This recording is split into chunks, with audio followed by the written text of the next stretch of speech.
When a desperate daughter is offered as payment for her father's debts, everyone expects her to be rejected on sight.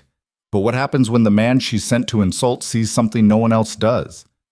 This is a story about a woman who walked into humiliation and walked out with an empire. Before we begin, I invite you to stay until the very end of this journey. If this story moves you, hit that like button and drop a comment with your city. I want to see how far Elena's story travels across the world. The dress didn't fit. Elena Whitmore stood in the cramped bedroom of their failing farmhouse, staring at the faded blue cotton that hung loose around her shoulders and tight across her work-hardened frame. It had been her mother's once, back when there was still hope, still laughter, still a future that looked like something other than survival. Now it just looked desperate. "Elena," her father's voice cracked through the thin wall. "They're here." She closed her eyes, pressed her palm against the rough pine door, and tried to remember how to breathe. Through the warped window she could see them, the Morrison family's black carriage, polished to a gleam that seemed obscene against the dust and poverty of their small plot. 2 horses, probably worth more than everything her father owned. A driver in actual livery, sitting straight-backed like he'd never known a day's real work. Thomas Morrison stepped down first, his boots barely touching the dirt before he was brushing imaginary dust from his coat. Then came his wife, Margaret, whose expression managed to convey both pity and contempt in a single glance at their sagging porch. Behind them, their son Richard, 23 and already soft around the middle, with the entitled swagger of a man who'd never been told no. Elena's stomach turned. "Coming," she called back, hating how thin her voice sounded. The mirror above her washstand showed a young woman of 21 who looked 30. Sunburned skin, calloused hands that no amount of scrubbing could soften. Dark hair pulled back severe because there was no time for anything prettier. Her mother's dress hanging wrong because Elena's body had been shaped by labor, not leisure. This was the woman they were going to offer to Caleb Rourke. The thought would have been funny if it wasn't so crushing. She knew what this was. Everyone in 3 counties knew what this was. The Morrisons hadn't come out of charity or kindness. They'd come because they owned her father's debt, every cent of it, and they were here to collect in the oldest, cruelest way possible. But it was the particular cruelty that made Elena's hands shake as she pinned her mother's brooch to the dress collar. Because they weren't actually trying to make a match. They were trying to deliver an insult. The Morrisons wanted Caleb Rourke's land, specifically the water rights that ran through Iron Ridge Ranch, the empire he'd built from nothing in 15 brutal years. Rourke was a legend, the kind of man other men talked about in hushed tones of respect and fear. Self-made, ruthless in business, unbending in principle, and most importantly, unmarried. The Morrisons had a daughter, Victoria. Beautiful, educated, accomplished in all the ways that mattered to frontier society. She would have been the logical offer, an alliance between 2 powerful families sealed with a wedding. But Caleb Rourke had already refused her, twice. And Thomas Morrison was not a man who accepted rejection gracefully. So instead of offering his qualified daughter, he'd decided to offer Elena Whitmore, the impoverished, uneducated daughter of a failed farmer whose debt Morrison had bought for pennies on the dollar. It was meant to be an insult so profound that Rourke would have to refuse.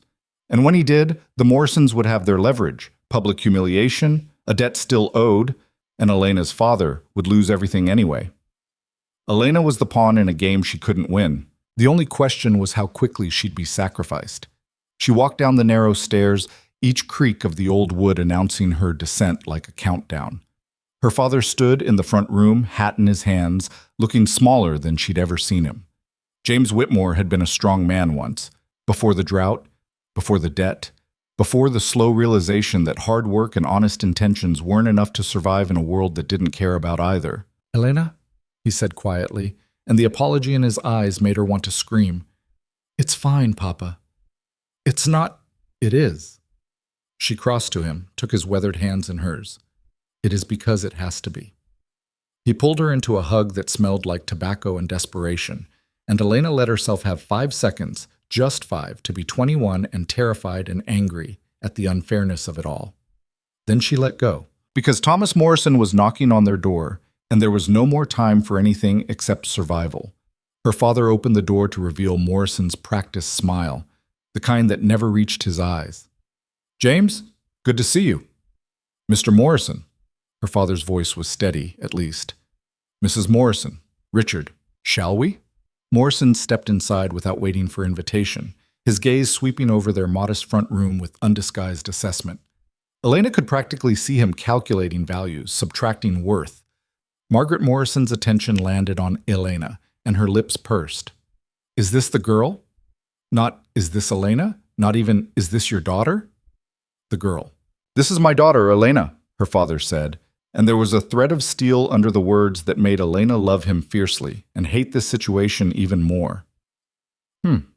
Margaret's eyes traveled from Elena's face to her dress to her worn boots and back up again. The assessment was clinical, dismissive. Well, I suppose she'll have to do. Richard Morrison was staring at Elena with an expression that made her skin crawl. Not desire exactly, but something worse.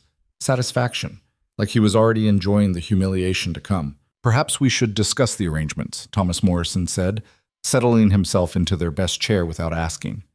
He pulled papers from his coat pocket, spreading them on the small table like a merchant displaying wares. As we discussed, James, your debt stands at $647, plus interest, of course. At current rate, that brings the total to, I know what I owe, her father said quietly. Of course. Morrison's smile sharpened. And as we agreed, in lieu of foreclosure and seizure of property, we are prepared to offer an alternative arrangement. Mr. Caleb Rourke of Iron Ridge Ranch is, as you know, a man of substantial means and standing. He has expressed interest in, Morrison paused delicately, acquiring a wife. That was a lie. Elena knew it. Her father knew it. Everyone in the room knew it. Caleb Rourke had expressed no such interest. But the fiction had to be maintained. The arrangement is simple, Morrison continued. Elena will be presented to Mr. Rourke as a potential bride. Should he accept, your debt will be forgiven in its entirety. The farm remains yours, free and clear. And if he refuses, Elena heard herself ask. Morrison's eyes cut to her, surprised she'd spoken. Then I'm afraid we'll have no choice but to proceed with foreclosure. You understand, it's simply business. Simply business. As if her entire future, her father's land, their survival, as if all of it was just numbers in a ledger. However, Margaret Morrison added with false sweetness, I feel confident Mr. Rourke will find Elena suitable. After all, he's a self-made man, practical, not overly concerned with refinements. The insult was clear. Elena was rough enough for rough company. When? Her father asked. Tomorrow morning. Thomas Morrison gathered his papers. We'll collect Elena at dawn. The journey to Iron Ridge takes most of a day. Mr. Rourke is expecting us. Expecting them. Another lie, probably. Or if Rourke was expecting anything, it was the Morrisons' continued social maneuvering, not an actual bride. One more thing. Morrison stood, brushing invisible dust from his coat again. This arrangement must be presented properly. Elena will be introduced as a young woman of good family who has agreed to consider Mr. Rourke's suit. Nothing about debt, nothing about compulsion. Mr. Rourke is a proud man. He wouldn't appreciate the implication that a woman came to him out of anything other than genuine interest. So not only was Elena supposed to be humiliated, she was supposed to pretend she wanted it. Do you understand, girl? Margaret Morrison's sharp voice demanded. Elena met her gaze steadily. Perfectly. Something flickered in Margaret's expression, surprise maybe, or irritation that Elena hadn't cowered. See that you do. Mr. Rourke may be rough around the edges, but he's not stupid. If you appear too eager or too desperate, he'll see through it immediately. Richard Morrison laughed, a sound like stones grinding together. Shouldn't be hard. She doesn't look eager about anything. Richard, his father said mildly, but there was no real rebuke in it. They left the way they'd come, a flurry of polished boots and expensive fabric and the lingering scent of rosewater perfume that seemed obscene in the sparse poverty of the Whitmore home. When the door closed behind them, the silence was crushing. Elena's father sank into his chair, suddenly old. You don't have to do this. Yes, I do. We could run. Take what we can carry and just run where, Papa? Elena knelt beside his chair. With what money? To do what? You think they wouldn't find us? You think they wouldn't make it worse? This isn't right. No, Elena agreed. It's not, but it's what we have. He looked at her then, really looked at her, and Elena saw the moment he recognized what she'd already accepted. There was no other choice. Not really. They could refuse and lose everything immediately, or she could go and maybe, somehow, find a way through this that didn't destroy them both. "You're so much like your mother," he said softly. "Then you know I'm stubborn enough to survive this." That night, Elena didn't sleep. She sat at the window of her small room, watching the stars wheel overhead and trying to imagine what tomorrow would bring. She'd heard stories about Caleb Rourke. Everyone had. How he'd come to Idaho Territory with nothing but a horse and a rifle. How he'd claimed land that other men said was worthless and turned it into the most productive ranch in 3 counties. How he'd faced down claim jumpers, range wars, and 2 harsh winters that had broken lesser men. They said he was hard, unforgiving, that he valued loyalty above all else and had no patience for weakness or deception.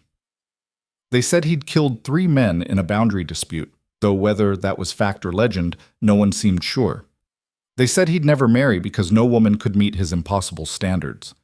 And tomorrow, Elena Whitmore, a daughter of a failed farmer wearing a dead woman's dress, sent as a deliberate insult, was going to be offered to him like a bad joke. The humiliation would be swift, at least. Rourke would take one look at her, understand immediately what the Morrisons were doing, and send them all away.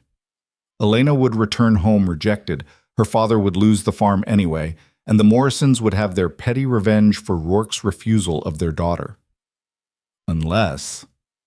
Elena pressed her forehead against the cool glass and let herself think the dangerous thought that had been circling since the Morrisons left. What if she didn't play along? What if instead of pretending to be a willing bride, instead of performing the charade they expected?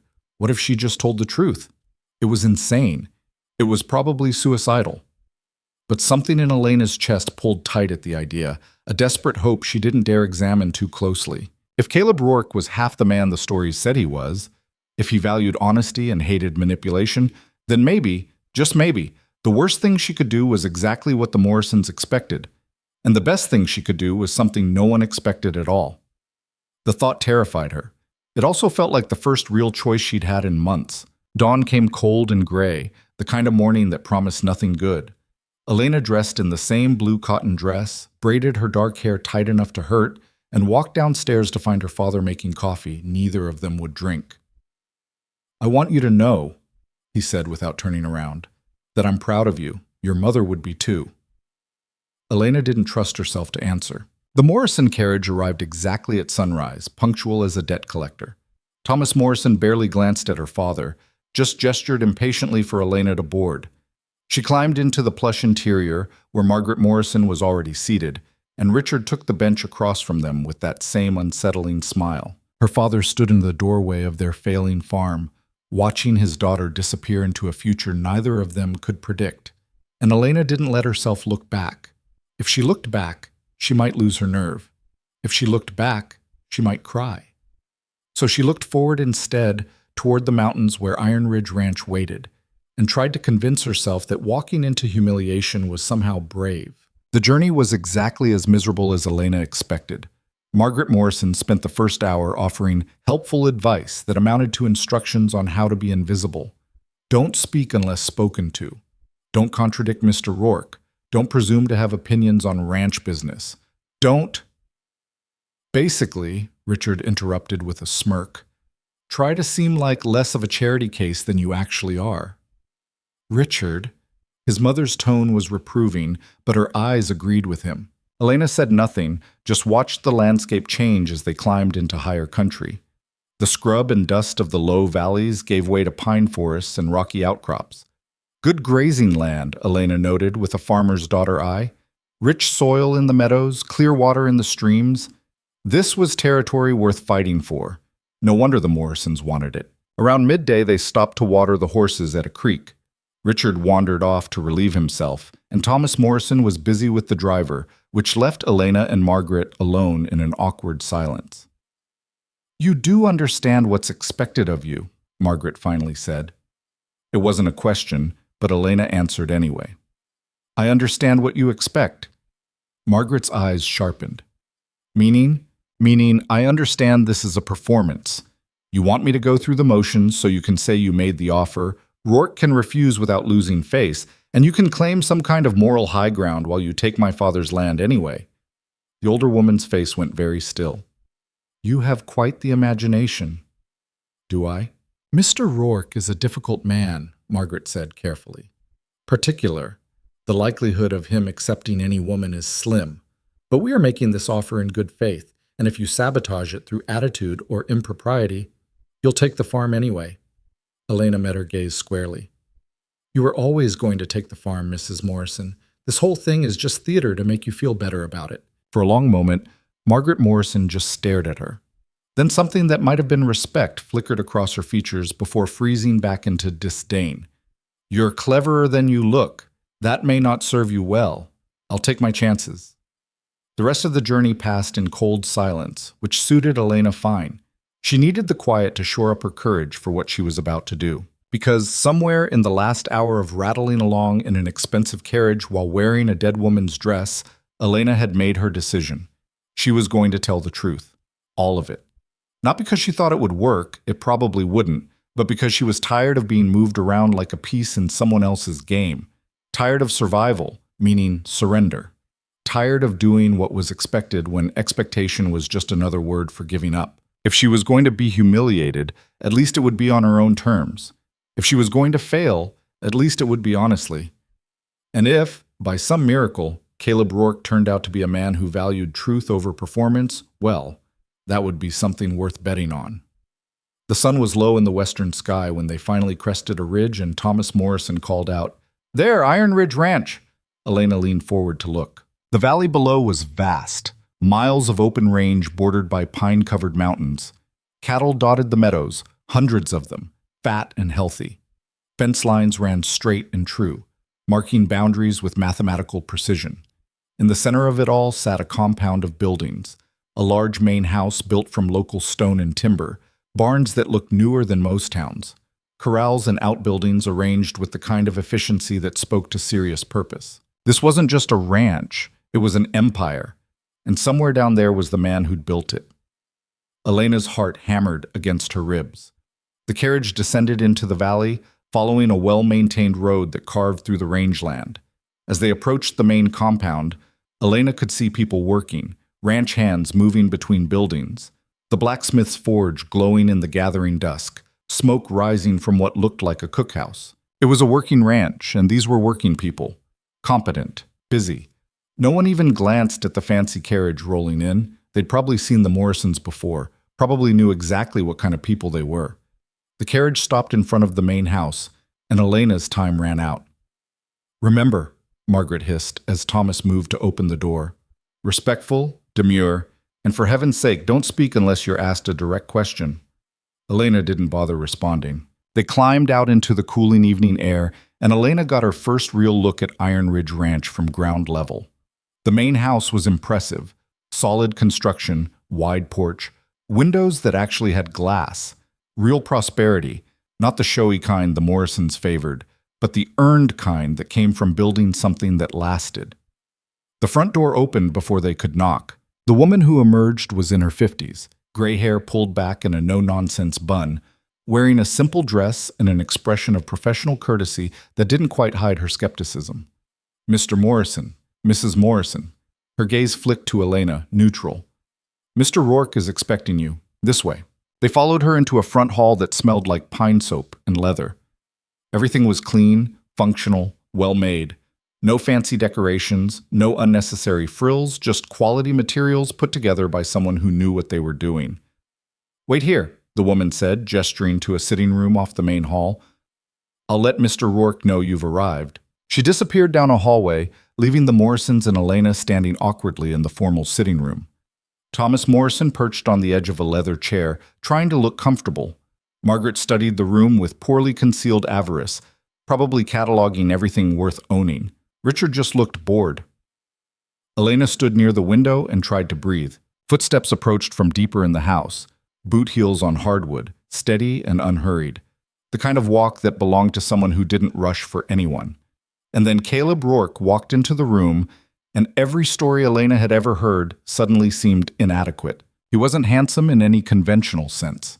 His face was too weathered, too hard, marked by sun and work and years of making difficult decisions. Probably late 30s, tall and broad-shouldered in the way of men who'd built their strength through labor, not leisure. Dark hair touched with gray at the temples. Eyes that were either blue or gray. Elena couldn't tell in the lamplight, but sharp enough to cut. He wore working clothes, denim pants, a plain shirt, boots that had seen real use. No attempt to dress up for company, no pretense at all. He looked at the Morrisons the way a rancher might look at a snake that had wandered into his barn. Not afraid, just calculating the best way to handle a problem. Then his gaze landed on Elena, and something flickered across his expression too fast to name. Morrison.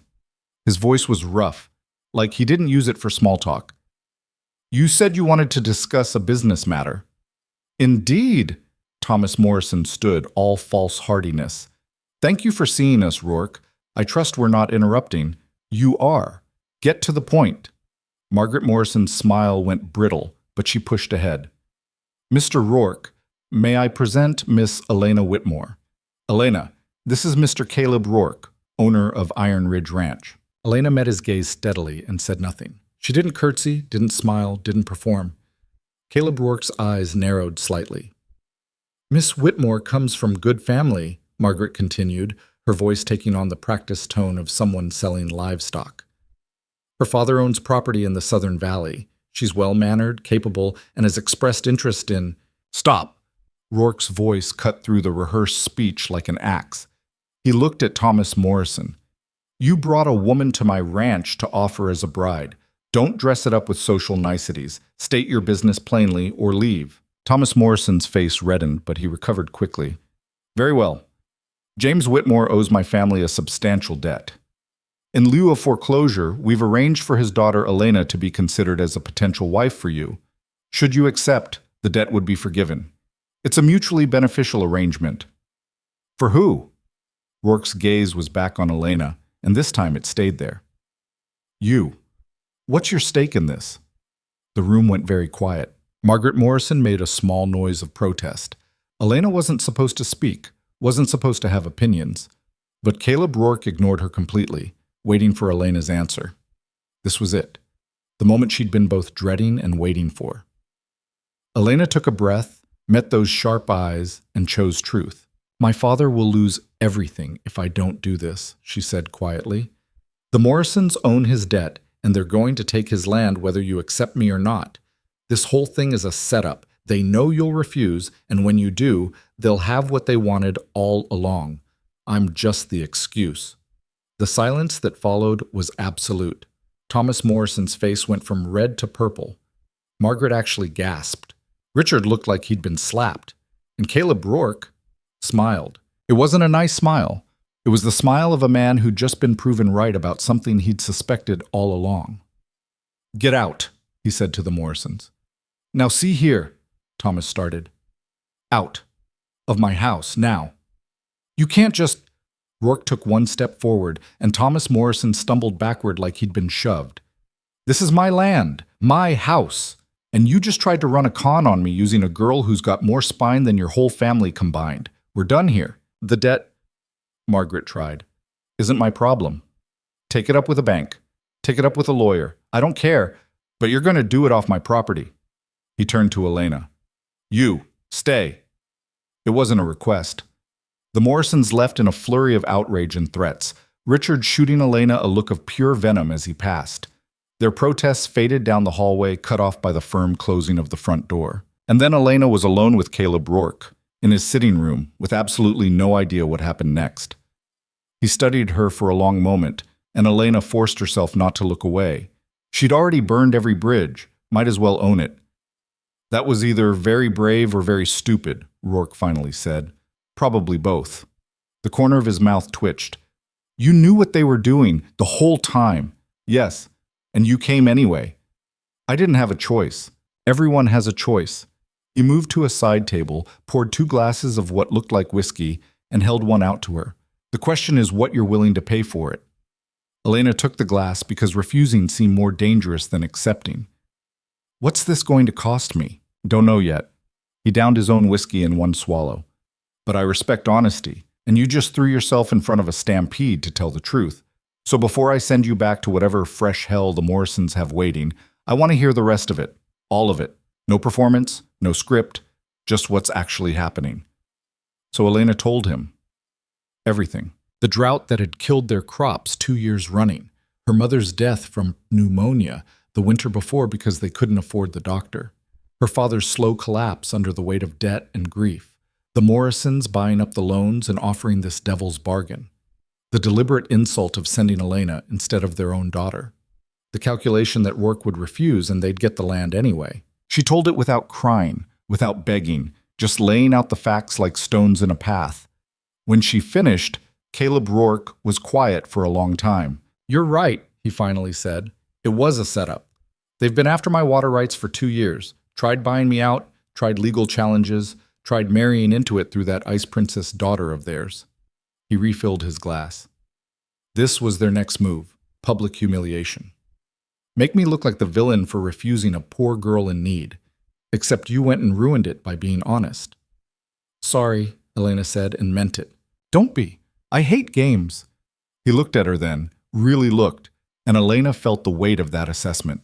"You work hard. I can see it in your hands. You're not stupid. You saw through their plan, and you've got enough courage to bet against the house even when you know the odds."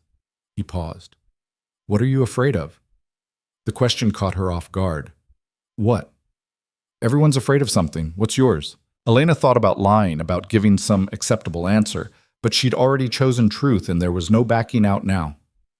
"That I'll spend my whole life fighting just to survive," she said quietly. "That nothing I do will ever matter. That I'll end up like my father, broken by trying to be good in a world that punishes it." Caleb Rourke nodded slowly, like she'd confirmed something. "The Morrisons are going to take his land. I know. And you'll be out there with nothing. Again." "I know that too. So why tell me the truth? You could have played along, maybe gotten a few weeks' delay, bought some time to figure something else out." "Because I'm tired," Elena said, and was surprised by how true it was. "Tired of pretending, tired of being moved around like I don't matter, tired of survival being the best I can hope for. If I'm going to lose anyway, at least I want to do it honestly." The silence stretched between them, and Elena waited for him to send her away. To say this was all very touching, but ultimately not his problem. To close the door on whatever impossible thing she'd been hoping for by coming here.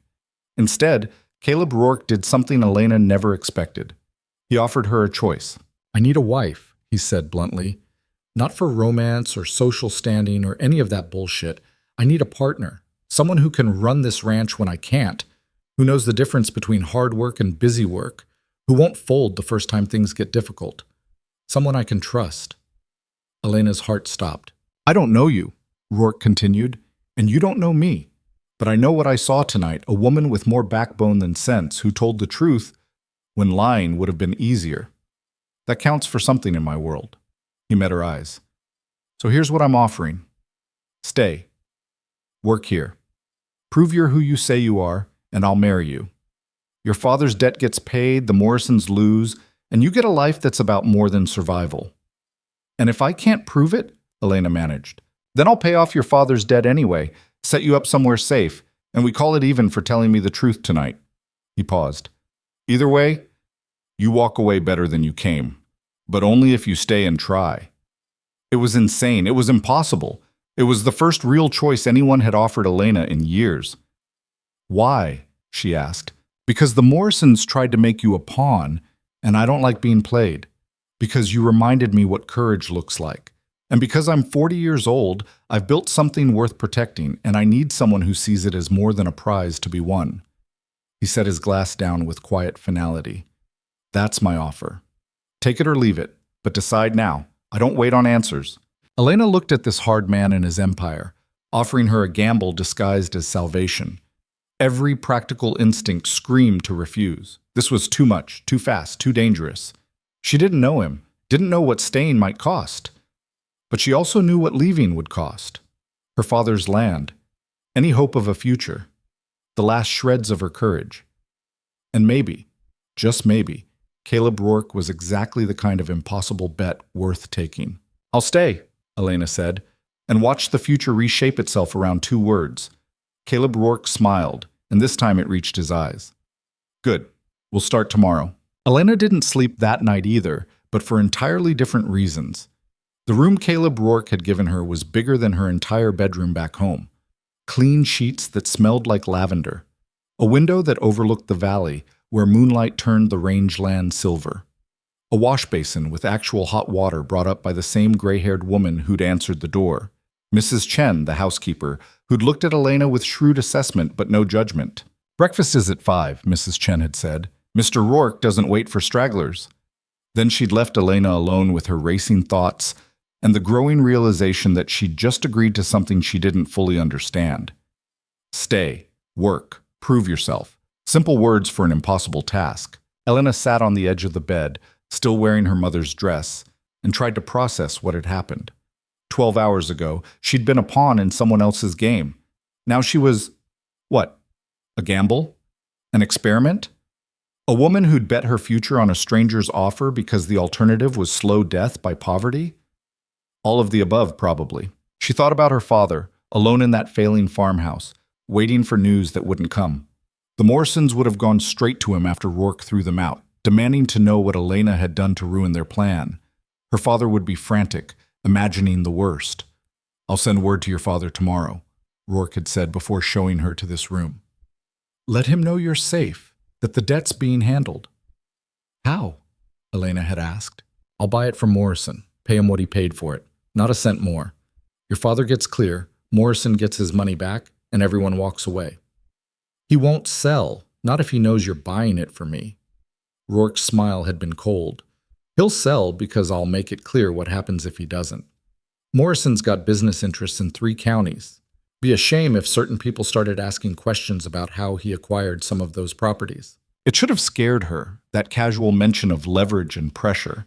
Instead, it had felt like watching someone finally fight back against people who'd been pushing for too long. Now, sitting in this too comfortable room, in this too large house, Elena wondered what she'd actually signed up for. Rourke had been blunt about what he wanted. A partner, not a bride. Someone who could work, not just look pretty on his arm. But what did that actually mean on a ranch this size, with this many people, this much at stake? And more importantly, what would happen when she inevitably failed to measure up? Because Elena had no illusions about her qualifications. She could work hard, sure. She knew farming, basic animal husbandry, how to make something from nothing. But running a ranch empire?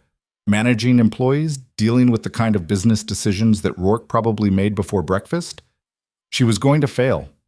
It was only a question of how quickly. The thought should have terrified her. Instead, it just made her stubborn. If she was going to fail, at least she'd fail trying.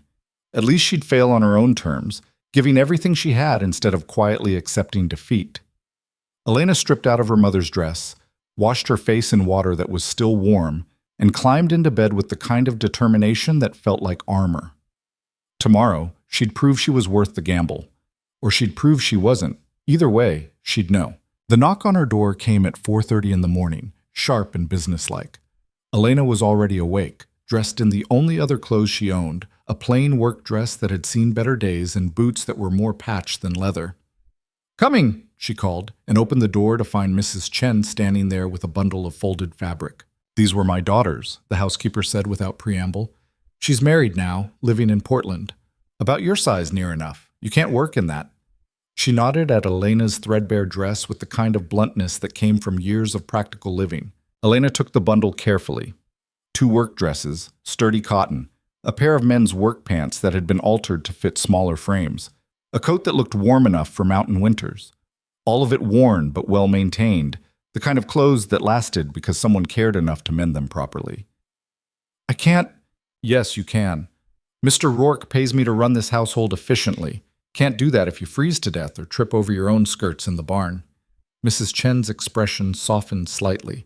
Besides, Lynn would want them used, not gathering dust. Get dressed, breakfast in 20 minutes. She left before Elena could stammer out a thank you. The work dress fit almost perfectly, just a little long in the sleeves. Elena rolled them up, laced her boots, and braided her hair back tight. When she looked at herself in the small mirror above the wash basin, she saw someone who could actually work instead of just survive. It felt like hope, which was dangerous. The dining room was already occupied when Elena made her way downstairs. Caleb Rourke sat at the head of a long pine table, reading what looked like a ledger while eating eggs and biscuits with the mechanical efficiency of a man who viewed meals as fuel, not pleasure. 3 other men were scattered along the table, ranch hands, Elena guessed from their work-worn appearance and the easy way they occupied space in Rourke's house. They all looked up when Elena entered, and the conversation died. "Sit," Rourke said without looking up from his ledger. "Coffee's on the sideboard. Help yourself." Elena poured coffee into a thick ceramic mug and took a seat about halfway down the table, acutely aware of being watched. The men were assessing her the way ranch hands assessed new horses, trying to determine if she'd be worth the trouble. "This is James," Rourke said, gesturing with his fork at a weathered man in his 50s. "Foreman. What he says goes when I'm not around. That's Miguel and Thomas, head wranglers. They run the horse stock and cattle drives, respectively." The men nodded at their names but didn't smile. Professional courtesy, nothing more. "This is Elena Whitmore," Rourke continued. "She'll be working here, learning the operation." James's eyebrows went up slightly, but he said nothing. Miguel and Thomas exchanged a glance that Elena couldn't quite read. "Any problems with that?" Rourke's voice was mild, but there was steel underneath. "No, sir," James said. "What's her assignment?" "Everything. She rotates through each operation until she understands how this ranch works from ground up. You need someone to muck stalls, she mucks stalls. You need someone to ride fence, she rides fence. You need someone to help with calving, she helps with calving." Rourke finally looked up from his ledger, his gaze landing on Elena. "You object to any of that?" "No," Elena said. "Good. James, she's yours today. Start with the basics." Breakfast continued in relative silence, the men eating with the kind of focus that came from knowing they had 12-hour workdays ahead of them. Elena forced down eggs and biscuits, even though her stomach was twisted with nerves. She'd need the energy. When the men started pushing back from the table, Elena followed suit, collecting dishes out of habit. "Leave those," Mrs. Chen said from the doorway. "That's my job. Yours is outside." James was waiting on the front porch, and in the gray pre-dawn light, Elena got a better look at him. Lean and tough, like weathered leather. The kind of man who'd spent 40 years doing hard work and had the scars to prove it. "You ride?" he asked. "Yes." "How well?" Elena thought about lying, about claiming more skill than she had. Then she remembered Rourke's words about honesty and decided to stick with truth. "Well enough to stay on most horses. Not well enough to look good doing it." James's mouth twitched. "Fair answer. Come on." The barn was a cathedral of organized efficiency. 20 stalls, most of them occupied by horses that ranged from working stock to what looked like genuine quality breeding animals. Everything was clean, well-maintained, the kind of operation that required constant attention and actual knowledge. James pulled 2 saddles off their racks. "You'll take Bess. She's older, steady, won't give you trouble unless you do something stupid. I'll take Scout."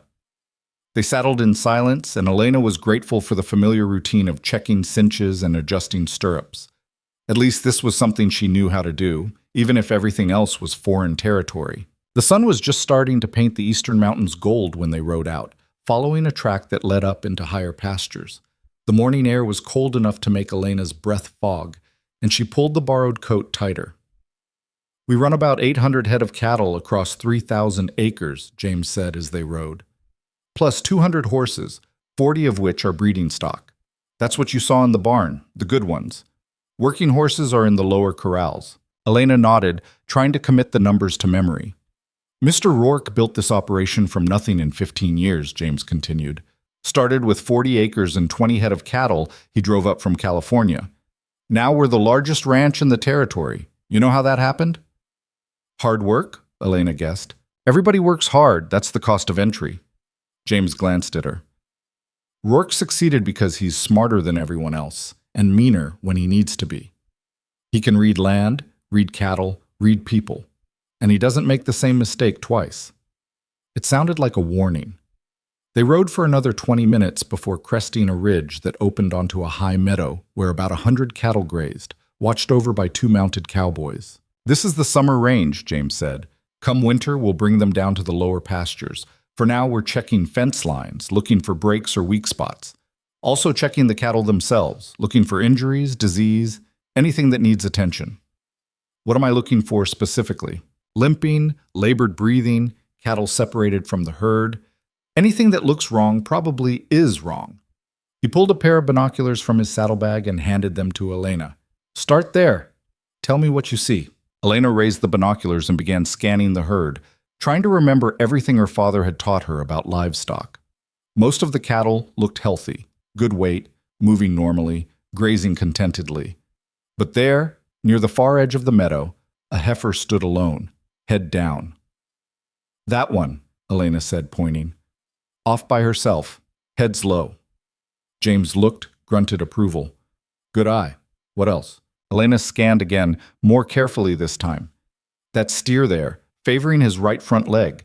And those three near the tree line, they're bunched up tight, not grazing. Could be nothing, could be something. Could be something is right. We'll check them before we leave. James took the binoculars back. You notice what you didn't see? Elena thought about it. Calves? Exactly. Calving season was 2 months ago. We keep the mothers and calves in lower pastures until the calves are big enough for high country. These are yearlings and steers, plus a few bulls for breeding. If you'd seen calves up here, something would be seriously wrong. It was a test, Elena realized, not just of her observation skills, but of whether she could think about the larger operation instead of just completing tasks. They spent the next 4 hours riding fence lines, and Elena learned more about ranch management than she'd absorbed in 21 years of farming. James taught with the patience of a man who'd trained dozens of greenhorns, but he didn't coddle. When Elena made a mistake reading a fence break, he corrected her sharply. When she correctly identified a potential disease symptom in one of the isolated cattle, he simply nodded and moved on. By the time they headed back to the main compound, Elena was exhausted, sore, and more aware than ever of how much she didn't know. You did all right, James said as they unsaddled the horses. Didn't fall off, didn't panic, asked decent questions. That's better than most. It was the closest thing to a compliment Elena had heard all day, and she'd take it. Lunch was in the cookhouse with the other ranch hands. About 20 men total, all of whom stared at Elena with varying degrees of curiosity and skepticism. She kept her head down, ate her stew quickly, and tried to ignore the whispered conversations happening around her. Morrison's daughter, I heard. No, different girl, debt payment or something. Give her a week before she runs back home. Mrs. Chen appeared at Elena's elbow like a ghost. Ignore them. They've got nothing better to do than gossip like old women. I don't mind, Elena said quietly. Yes, you do. But you're smart enough not to show it. Mrs. Chen refilled Elena's coffee. Mr. Rourke wants to see you after lunch. His office. Elena's stomach dropped. Did I do something wrong? If you had, James would have told you in the field. Rourke doesn't waste time on things that can be handled by other people. Mrs. Chen's expression was unreadable. Don't keep him waiting. Rourke's office was on the second floor of the main house, a large room with windows overlooking the ranch compound. The walls were lined with ledgers, maps, and what looked like technical drawings for irrigation systems and breeding programs. A massive desk dominated the center of the room, covered in papers organized with mathematical precision. Rourke sat behind the desk, writing something in a ledger. He gestured for Elena to sit without looking up. James says you've got good instincts and you follow instructions, he said, still writing. That's a start. Thank you. It's not a compliment, it's an assessment. He set down his pen and finally looked at her. How do you feel? It was such an unexpected question that Elena answered honestly. Tired, sore, overwhelmed. Good. If you weren't, you wouldn't be paying attention. He leaned back in his chair. I sent word to your father this morning. Let him know you're here, you're safe, and I'm handling the Morrison situation. Also told him not to contact you for at least a month. Elena blinked. Why? Because you need time to figure out if you can actually do this without worrying about his reaction. And because Morrison's going to make trouble, and I don't want your father caught in the middle when he does. What kind of trouble? The legal kind, probably. Maybe the social kind. Morrison's ego took a hit when I threw him out, and men like that don't forgive embarrassment. Rourke's expression was hard. He's going to try to make you look like a whore who seduced her way into my household. going to spread rumors that you're not really working here, just warming my bed. Elena felt heat rise in her face, anger mixing with humiliation. Let him talk, Rourke continued. Words are cheap. What matters is what's actually true. You're working here, learning the ranch, proving yourself. When people see that, and they will see it, because I'm not hiding you, the rumors die for lack of fuel. And if they don't, then Morrison finds out what happens when you try to ruin someone's reputation in my territory. The threat was casual, almost friendly, which somehow made it more convincing. But that's my problem, not yours. Your problem is learning enough about this operation to actually be useful. He pulled a leather-bound notebook from a drawer and slid it across the desk to Elena. This is a journal. Every evening, you're going to write down what you learned that day, questions you have, things you observed, problems you noticed. I'll read it each night, and if there's something you're confused about, we'll discuss it the next day. Elena opened the journal. Empty pages, waiting to be filled. It felt significant somehow, like a commitment beyond just words. Why are you doing this? She asked. Doing what? All of this. The training, the protection, the... Elena gestured vaguely at the office, the ranch beyond the windows. You could have just paid my father's debt and sent me away. Would have been simpler. Rourke was quiet for a moment, studying her with that same assessing gaze he'd used last night. You know what the hardest part of building this place was? Elena shook her head. Finding people I could trust. Not just people who were competent or hardworking. There's plenty of those. People who told the truth even when lying would be easier. People who saw problems and fixed them instead of hiding them. People who understood that a ranch this size only works if everyone actually gives a damn about making it work. He tapped the desk with one finger. You walked into my house last night and torpedoed a scheme that could have blown up in everyone's face, all because you decided truth was worth more than playing it safe. That's rare. And I don't let rare things slip away just because they're inconvenient. It was the most Elena had heard him say at once. And the bluntness of it, the practical assessment of her value, was somehow more touching than any flowery compliment would have been. I'll do my best, she said. I know you will. That's why you're here. Rourke stood, signaling the conversation was over. Get some rest. Tomorrow you're working with Miguel on the horse stock. He's not as patient as James, so don't waste his time with stupid questions. Elena took that as her dismissal and headed for the door. Elena, she turned back. Rourke's expression was unreadable. You did good today. Keep doing good, and we'll be fine. It shouldn't have mattered. It was just an assessment, not approval. But Elena felt something warm settle in her chest anyway. She was doing good. For now, that was enough. The next 3 weeks passed in a blur of back-breaking work and steep learning curves. Miguel proved to be exactly as impatient as Rourke had warned, barking corrections when Elena fumbled a bridle or failed to spot a horse's lameness quickly enough. But he also taught her more about equine behavior in those weeks than she'd learned in her entire life. And by the end of it, Elena could assess a horse's quality, health, and temperament with reasonable accuracy. Thomas, the cattle foreman, was quieter but no less demanding. He put Elena to work during a difficult calving, teaching her to recognize labor complications and when to intervene. Elena ended up shoulder-deep in blood and fluid, helping deliver a breech calf at 2 a.m. in a freezing barn. And when the calf finally took its first shaky breath, Thomas had simply nodded and said, You'll do. It was becoming a pattern. The ranch hands started with skepticism, tested her mercilessly, and then, when she didn't quit or cry or demand special treatment, accepted her with the same grudging respect they gave each other. Except for the Rourke family. Because apparently, Caleb Rourke had family. A fact he'd neglected to mention until they showed up unannounced on a Tuesday morning in early autumn. Elena was in the barn, helping repair a broken stall door, when Mrs. Chen appeared looking more flustered than Elena had ever seen her. You need to come to the house. Now. What's wrong? Mr. Rourke's sister arrived, with her husband and their son.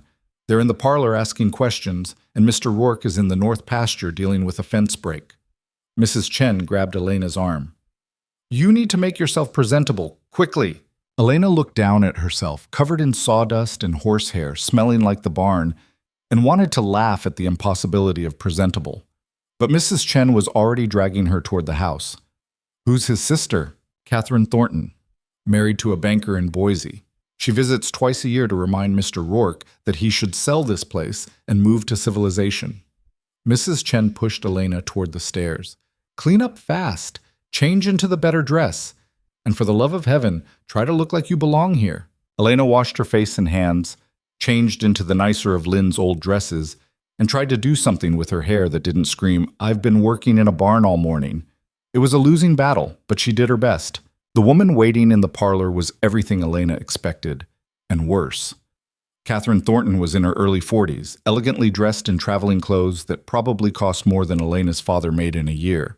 She sat ramrod straight on the edge of the sofa, teacup balanced perfectly, radiating the kind of refined disapproval that came from genuinely believing she was better than everyone around her. Her husband stood by the window, a portly man with the soft hands of someone who'd never done manual labor.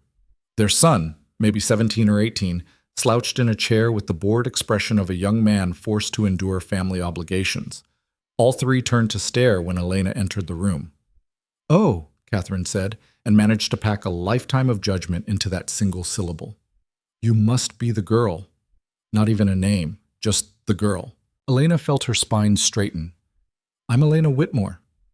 "Yes, we've heard all about you." Catherine set her teacup down with precise delicacy. "My brother has apparently decided to take in charity cases. How progressive of him." "Catherine," the husband's voice held a warning. "What? I'm simply stating facts, Robert.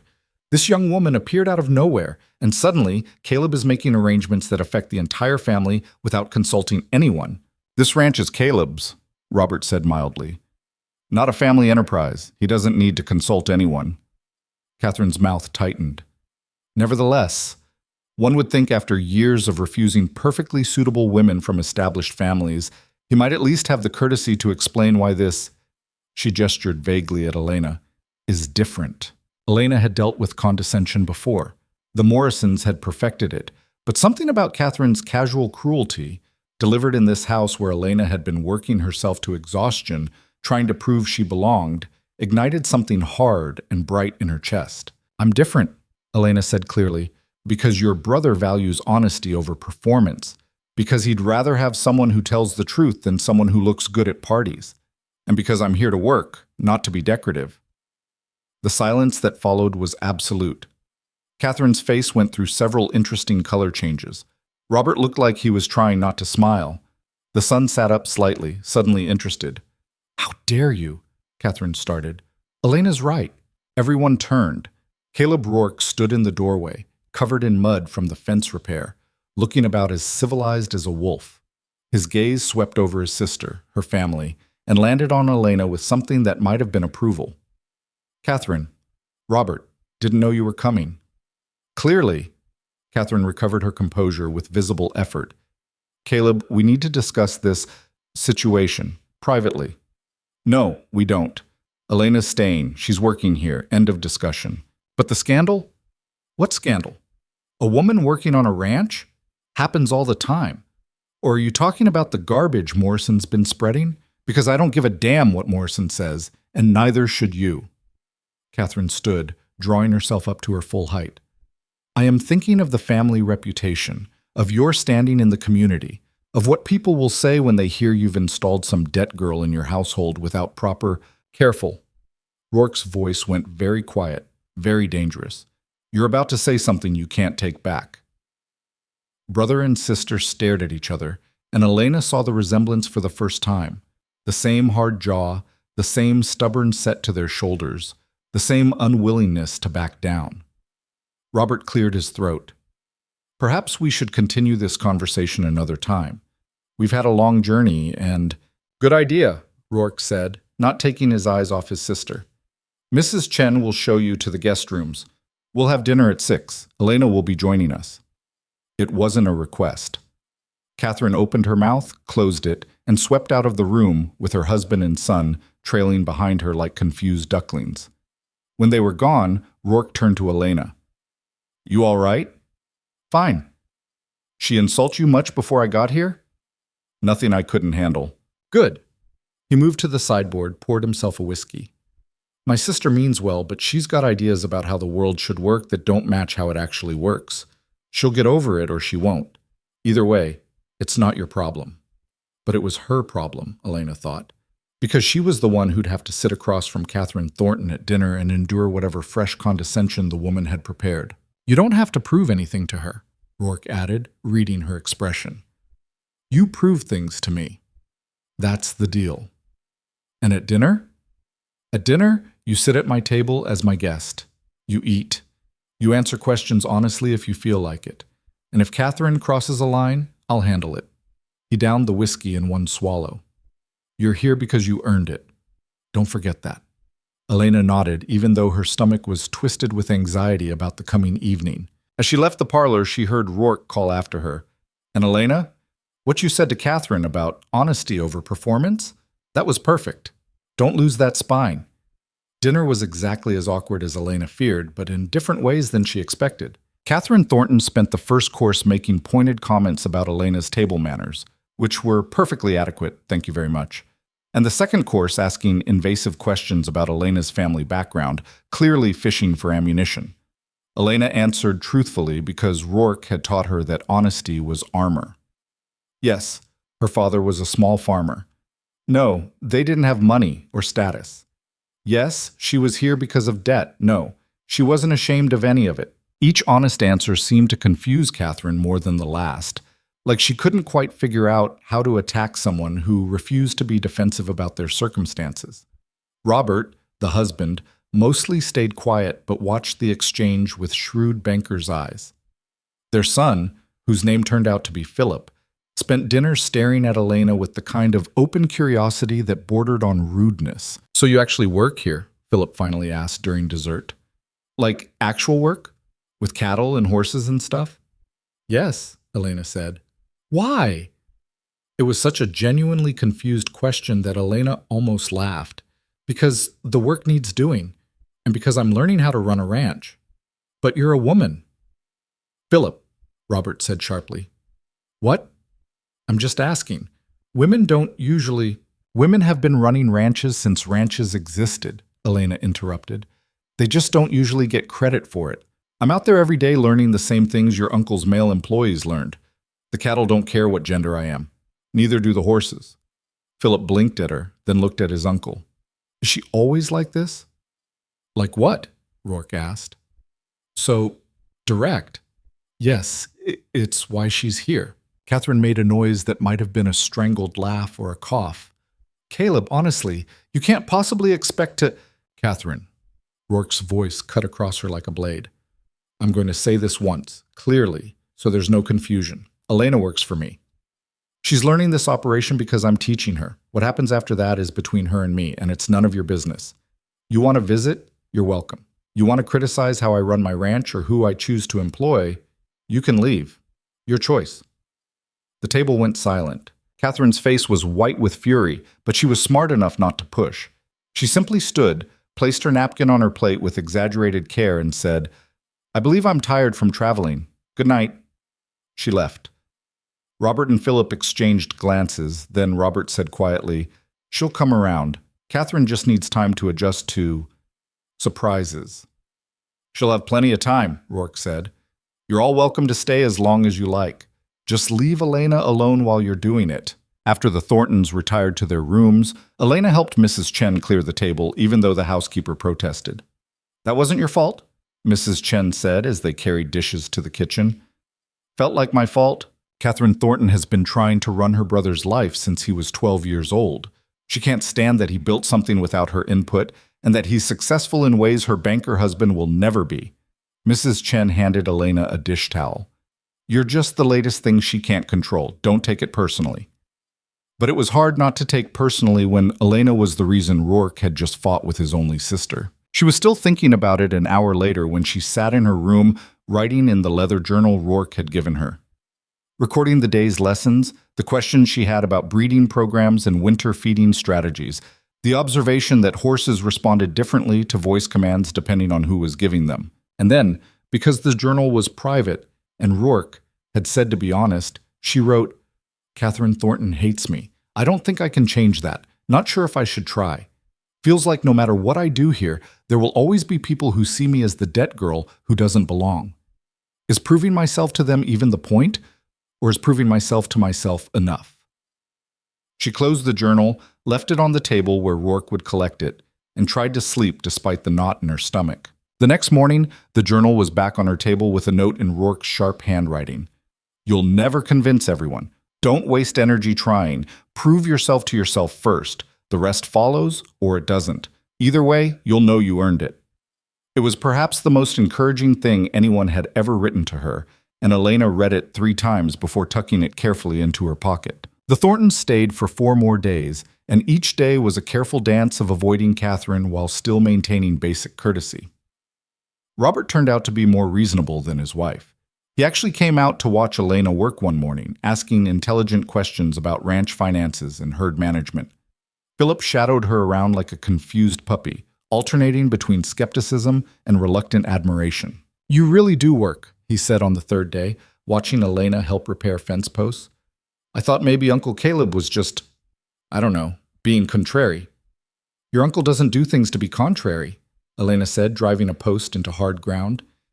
He does things because they make sense. Does this make sense, you being here? Elena paused, considered the question seriously. I think so. I'm learning things I'd never have a chance to learn anywhere else. Your uncle's teaching me because he thinks I can handle it. Whether I actually can remains to be seen. You're not what I expected, Philip admitted. What did you expect? Oh, someone softer, maybe. Someone who'd cry when Mother was mean to her. Your mother wasn't mean. She was protecting something she cares about. I can respect that even if I don't like it. Philip looked at her like she'd said something in a foreign language. You're weird. Probably. When the Thorntons finally left, Catherine kissed her brother's cheek with stiff formality and said, I hope you know what you're doing. I always do, Rourke replied. Elena watched them drive away and felt something in her chest unclench. That wasn't so bad, Rourke said beside her. Your sister hates me. Catherine doesn't hate you. She hates change. There's a difference. He started walking back toward the barn. Besides, you won her husband over. Robert told me this morning that you've got good business instincts. Coming from a banker, that's high praise. Really? Really? He also said Philip hasn't shut up about you since he got here. Apparently you're the most interesting thing that's happened to him all year. Elena didn't know what to do with that information, so she just followed Rourke to the barn where James was waiting with a list of broken equipment that needed attention. But that evening, when she wrote in her journal, she included, survived meeting Rourke's family. They don't approve, but some of them don't completely disapprove either. Small victories. Rourke's note the next morning read, small victories add up. Keep counting them. And somehow, that felt like everything. The first snow came early that year in mid-October, catching everyone by surprise. Elena woke to a world transformed, white silence stretching across the valley, the mountains barely visible through the heavy clouds still dumping powder onto the landscape. She dressed quickly in the warmest clothes she owned and made her way downstairs to find the ranch already in controlled chaos. James was barking orders to a group of ranch hands bundling up for emergency work. Mrs. Chen was preparing what looked like enough coffee and food to feed an army, and Caleb Rourke stood in the center of it all, issuing instructions with the calm efficiency of a man who'd weathered worse storms than this. Elena, he spotted her immediately. Get your coat. You're coming with me and Thomas. We've got cattle in the high pastures that need to come down before this gets worse. How bad is it going to get? She asked, already moving toward the coat hooks. Bad enough. Weather report says another foot by nightfall, possibly 2. He pulled on heavy gloves. We've got maybe 6 hours before the passes are snowed in. After that, anything still up there is stuck until spring. The urgency in his voice sent adrenaline spiking through Elena's system. She grabbed the heavy coat Mrs. Chen had given her, wrapped a scarf around her face, and followed Rourke out into the blinding white. The ride up to the high pastures was brutal. Wind-driven snow stung exposed skin. The horses struggled through drifts already knee-deep, and visibility dropped to almost nothing. Elena kept her head down and focused on following the dark shape of Rourke's horse ahead of her, trusting him to know the way even when she couldn't see more than 20 feet in any direction. Thomas appeared out of the white like a ghost, his horse's breath steaming in the frigid air. Found the main herd about a mile west, maybe 300 head, but there's a group of about 50 that drifted further up, near the tree line. We need to get them moving now, or they're dead. Split up, Rourke decided. Thomas, you and Rodriguez take the main herd, start them down the South Pass. Elena's with me. We'll get the stragglers and push them toward you. She know how to drive cattle in a storm? Thomas asked bluntly. She's about to learn. Rourke was already turning his horse. Let's go. They rode hard toward the tree line, and Elena discovered that everything she'd learned over the past weeks of careful, controlled ranch work meant almost nothing in the chaos of an early blizzard.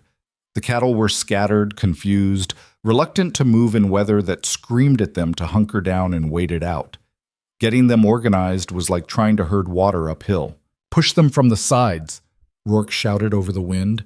Don't let them break left toward the canyon. There's a drop-off they can't see in this weather. Elena drove her horse into the flank of the scattered herd, using her body weight and the horse's bulk to turn stubborn steers back toward the group. A young cow bolted right, panicking, and Elena wheeled after her without thinking, cutting her off before she could disappear into the white. The cow fought, wild-eyed and terrified, but Elena held her ground, pushing until the animal turned back toward the safety of the herd. Good! Rourke appeared beside her, his face barely visible behind his ice-crusted scarf. Keep that energy. We need them tight and moving. For the next 2 hours, Elena learned what real ranch work meant. Not the careful lessons of good weather and controlled environments, but the desperate, exhausting battle against animals who didn't understand they were being saved and weather that was actively trying to kill everyone involved. Her hands went numb inside her gloves. Her face burned from windburn and cold. The horse beneath her labored through snow that kept getting deeper, and Elena had to trust the animal's instincts when she couldn't see the ground anymore. But slowly, impossibly, they got the cattle moving. 50 scattered animals became a tight, frightened herd, and that herd became a dark mass pushing through the white, following Rourke's lead horse down toward the lower pastures where Thomas and the others were herding the main group. By the time they reached the South Pass, Elena was shaking from cold and exhaustion. Her legs barely worked when Rourke finally called a halt. The combined herds now safely on lower ground where the snow was thinner and the wind less vicious. You all right? Rourke pulled his horse alongside hers. Frozen, Elena managed through chattering teeth. But all right. You did good up there. That cow that bolted, you handled her like you'd been doing this for years. Felt like I was going to die. That's how you know you're doing it right. He turned to survey the herd, now moving steadily down the mountain under the watch of the other ranch hands. In this business, if you're comfortable, you're probably not pushing hard enough. They made it back to the ranch compound just as full darkness fell and the storm intensified into something truly dangerous. Elena stumbled into the main house, barely able to feel her feet, and found herself immediately surrounded by Mrs. Chen's efficient care. Hot coffee thrust into her hands, dry clothes produced from somewhere, stern orders to sit by the fire until she stopped shaking. The ranch hands filtered in over the next hour, all of them exhausted, all of them successful, every head of cattle accounted for. No major injuries, no losses. It was, James declared over dinner in the cookhouse, a damn miracle. It was good planning, Thomas corrected. Boss saw that storm coming 2 days ago. Had us ready to move fast when it hit. Elena looked at Rourke, who was eating stew with the same mechanical efficiency he brought to everything. You knew? Weather patterns, he said simply. You learn to read them when your livelihood depends on it. This storm came from the northwest, same track as the big one 5 years ago that killed half of Morrison's herd because he didn't get them down in time. You could have warned me, Elena said. Prepared me. For what? The work needed doing either way. You handled it. He met her eyes across the table. Would knowing in advance have changed anything? Elena thought about those terrifying hours in the blinding white, driving cattle she could barely see through snow that kept getting deeper. No. Then there was nothing to warn you about except the reality of the job, which you now understand better than any lesson I could have given you. It was the first time Elena truly understood what Rourke had been doing since she arrived. He wasn't training her to do specific tasks. He was training her to handle whatever came, to make decisions under pressure, to keep moving even when everything felt impossible. He was training her to think like a rancher. Tomorrow we start winter preparations in earnest, Rourke said to the table at large. Shelters need reinforcing. Feed needs moving to accessible storage. Equipment needs winterizing. It's going to be 2 weeks of hard work, and it's going to be boring as hell compared to today. But it's the boring work that keeps everyone alive when the next storm hits. The ranch hands nodded, used to this rhythm. Elena just tried to absorb it all, adding it to the growing catalog of knowledge that was slowly, painfully transforming her from a farmer's daughter into something else. Over the next 2 weeks, Elena discovered Rourke hadn't been exaggerating about the boring part. Winterizing a ranch turned out to be endless hours of unglamorous labor, hauling hay bales, checking and rechecking shelter integrity, organizing supplies, maintaining equipment. It was necessary, vital work that would determine whether the ranch survived the coming months. It was also mind-numbing, but Elena threw herself into it with the same determination she'd brought to everything else. And slowly, the other ranch hands stopped treating her like a curiosity and started treating her like crew. They showed her shortcuts, taught her their individual systems, complained to her about the same things they complained to each other about. Rodriguez taught her how to properly maintain leather tack in freezing weather. Old Pete, the stable master, showed her his method for organizing the tool shed, so everything was findable even in a crisis. Even James, perpetually stern James, started asking for her input on winter feed distribution strategies. "You've got a good eye for reading the herd," he said one evening as they reviewed inventory. "You notice things other people miss. That heifer with the limp last week, you spotted that before I did." "I just watch them," Elena said. "Most people look, you watch. There's a difference." James made a notation in his ledger. "Boss is right to invest time in you.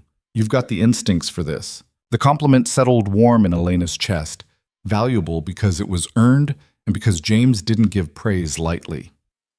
But not everyone shared James's assessment. Elena was in the barn one afternoon, checking on a mare with a developing hoof abscess, when she heard voices from outside. Male voices, unfamiliar, with the sharp edge of anger underneath. "Don't care what Rourke thinks he's doing. It's an insult to every decent woman in this territory. Thomas Morrison's still spreading poison about her, I heard." "Can't blame him. Rourke throws him out of his house, steals the girl Morrison was using for leverage, and now parades her around like she's something respectable."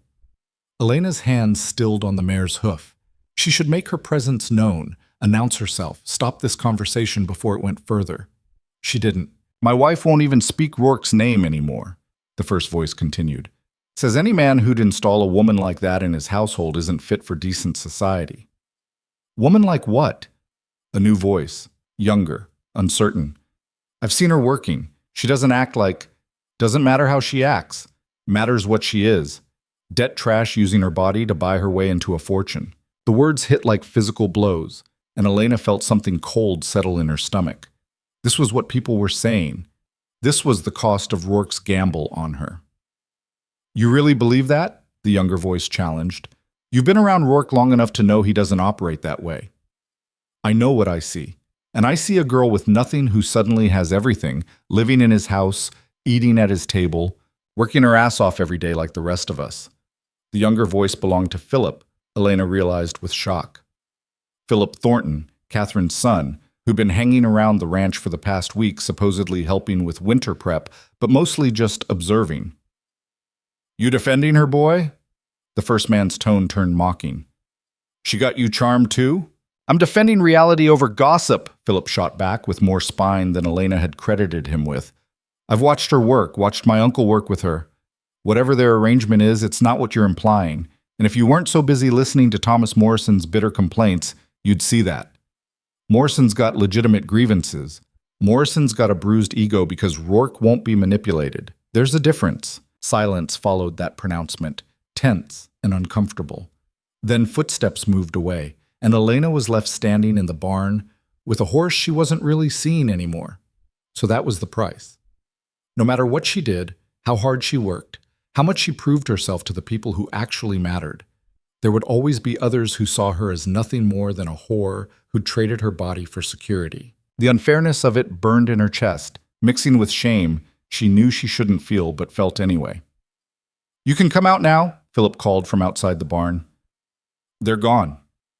Elena emerged to find him leaning against the barn door, looking embarrassed but defiant. "How long were you listening?"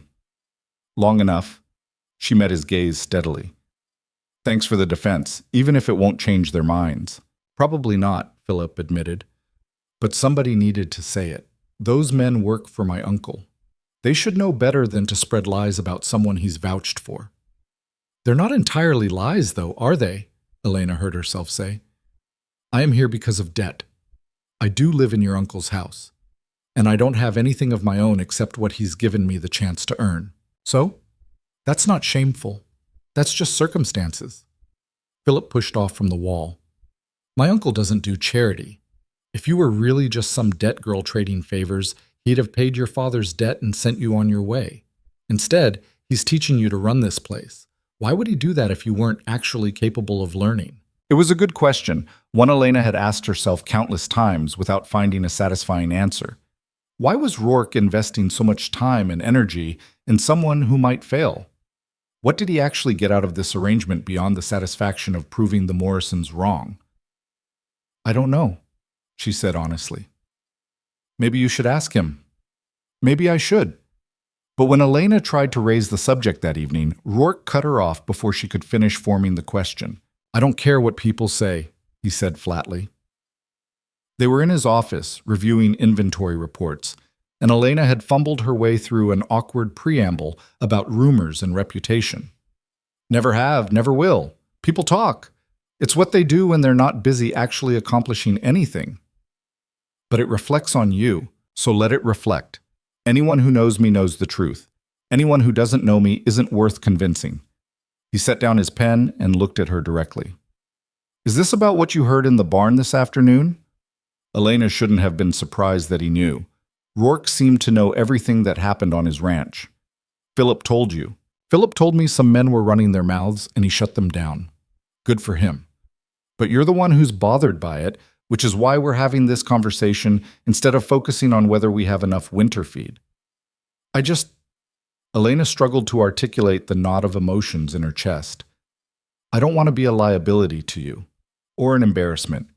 And if my being here is causing problems, the only problem is that you're letting other people's opinions matter more than the actual work you're doing. Rourke's voice was sharp, but not unkind. You've been here almost 2 months. In that time, you've learned more about ranch management than most people learn in 5 years. You've proven yourself to every person whose opinion actually matters. My foreman, my hands, the people who work this land every day. Those are the people whose respect you need, not some gossip who's never set foot on this property. Your sister doesn't work here, doesn't live here, gets no vote in how I run my operation. He leaned back in his chair. Elena, you need to decide right now whether you're going to spend your energy proving yourself to people who've already decided what they think, or whether you're going to spend it becoming the person you're capable of being. You can't do both. It was harsh. It was also exactly what Elena needed to hear. You're right, she said quietly. I usually am. It's annoying. He picked up his pen again. Now, can we please get back to these feed calculations? Because I've got 3 different estimates from 3 different suppliers, and they don't match. And I need someone who can do math to help me figure out why. Elena pulled her chair closer to the desk, pushed aside the burning shame of other people's judgments, and focused on the concrete problem in front of her. Numbers, facts, work that mattered. This she could do. The confrontation came 2 weeks later, on a gray November afternoon that threatened more snow. Elena was in the equipment shed, organizing tools for winter storage, when she heard the commotion from the front of the house. Raised voices, the sound of horses, and underneath it all, the particular quality of tension that meant trouble. She emerged from the shed to see Thomas Morrison's carriage in the yard, and Morrison himself standing on Rourke's front porch, like he had every right to be there. Rourke stood in the doorway, blocking entrance, and even from a distance, Elena could see the dangerous stillness in his posture. Completely unreasonable, Morrison was saying, loud enough for everyone in the compound to hear.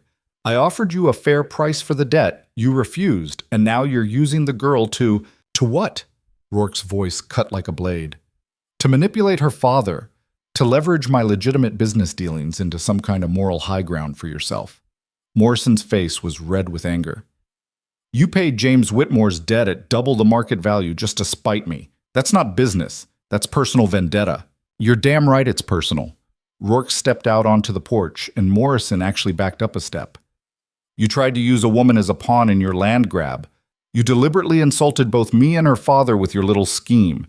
And now you're angry because instead of playing along, I turned it against you. That's not vendetta. That's consequences. The girl belongs. The girl has a name. And she doesn't belong to anyone, including you. Rourke's voice dropped to something quiet and deadly.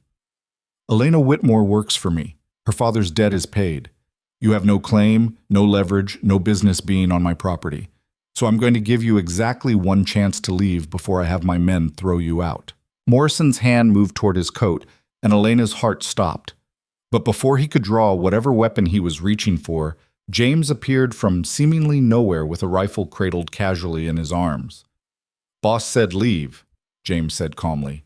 Suggest you listen. Other ranch hands were emerging from buildings now, drawn by the confrontation, forming a loose semicircle around Morrison's carriage. Not threatening, exactly, but definitely present, definitely united. Morrison looked at the assembled men, at Rourke's unyielding expression, at the rifle in James's hands. Whatever he'd come here to do, he was outnumbered and outmaneuvered. This isn't over, he said, trying to salvage some dignity. Yes, it is. Rourke's tone allowed no argument. You lost.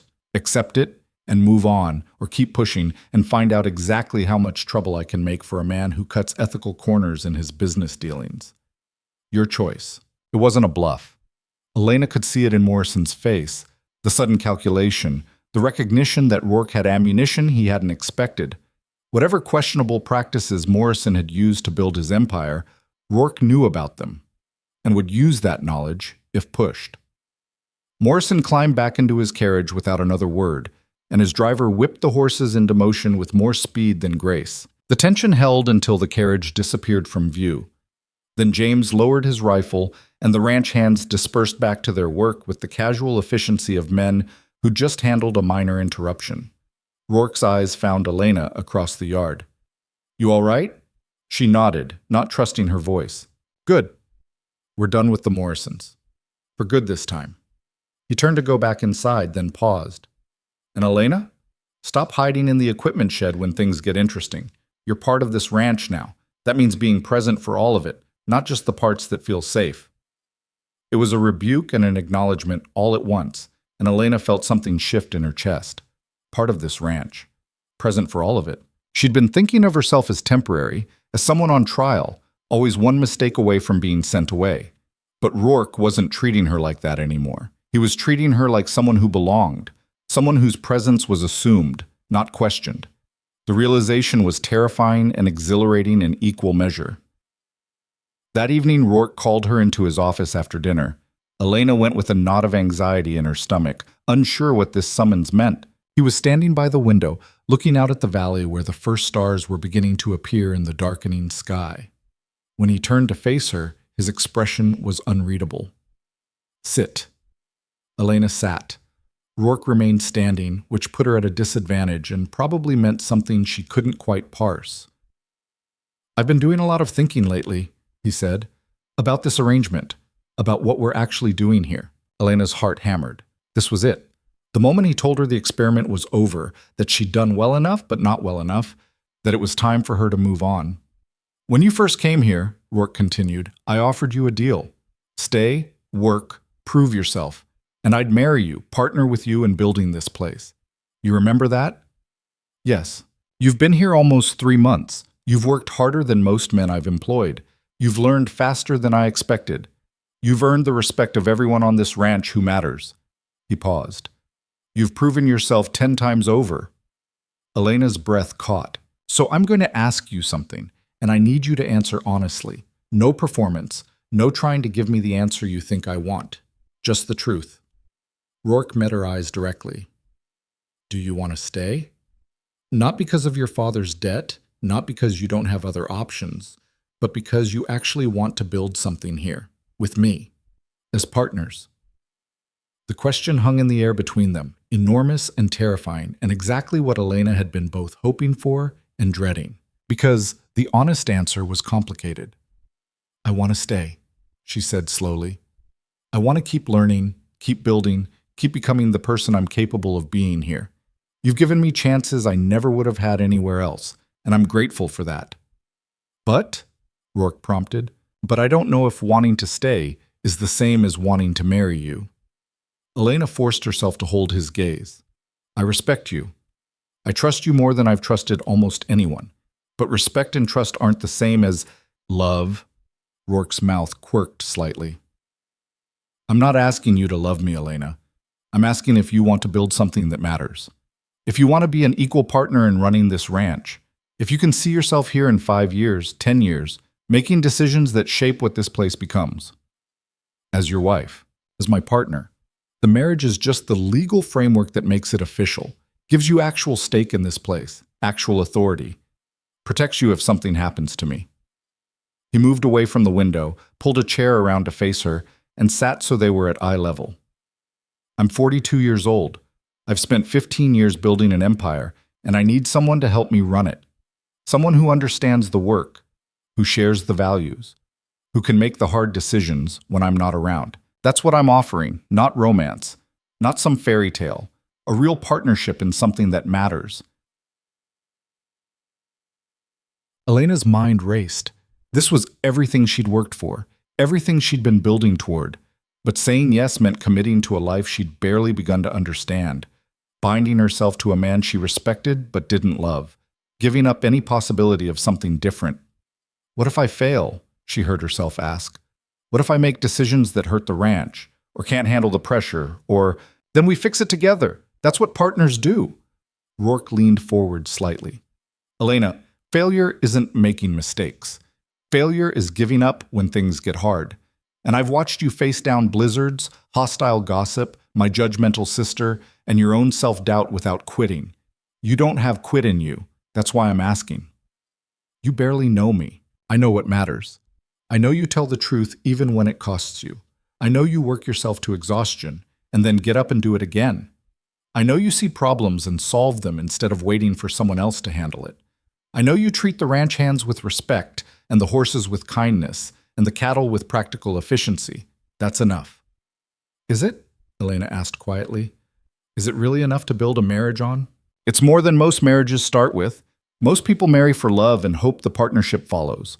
We're doing it backwards, building the partnership first and seeing what else develops. He sat back.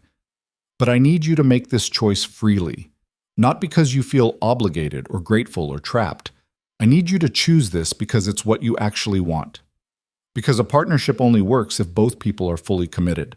Elena thought about her father's farm, probably being worked by strangers now that his debt was paid. Thought about the life she would have had, small, safe, limited by circumstances beyond her control. Then she thought about the past 3 months, the bone-deep satisfaction of work that mattered, the steady accumulation of knowledge and skill, the respect she'd earned from people who didn't give it easily, the future spreading out before her like the valley beyond Rourke's window, vast, challenging, full of possibility. I want to build something that lasts, she said carefully. I want to be someone who matters, not just survives. I want to keep learning and growing and becoming more than what I was. And you can do all that here. Yes. Elena took a breath. So yes, I'll marry you. I'll be your partner. I'll help you build this place into something even better than it already is. Rourke smiled then, genuinely smiled, and it transformed his hard face into something warmer. Good. That's settled then. Just like that? Just like that. We'll make it official before the first heavy snow, probably another week or 2. Keep it simple, no fuss. Just the legal ceremony and maybe a small gathering for the ranch hands. He stood, offered her his hand. Welcome to the permanent roster, partner. Elena shook his hand, and the gesture felt more significant than any romantic declaration. This was a business partnership being sealed with mutual respect and clear-eyed assessment of what each person brought to the table. It should have felt cold. Instead, it felt solid, real, like standing on bedrock instead of shifting sand. One more thing, Rourke said as Elena moved toward the door. Tomorrow, you start sitting in on the business meetings. All of them. Financial planning, contract negotiations, strategic decisions. If you're going to be a partner, you need to understand every aspect of this operation, not just the cattle and horses. I don't know anything about business yet. You don't know anything yet, but you'll learn, same way you learned everything else. He was already turning back to his desk, the conversation clearly over in his mind. Get some rest. Tomorrow's going to be long. Elena made her way back to her room in a daze.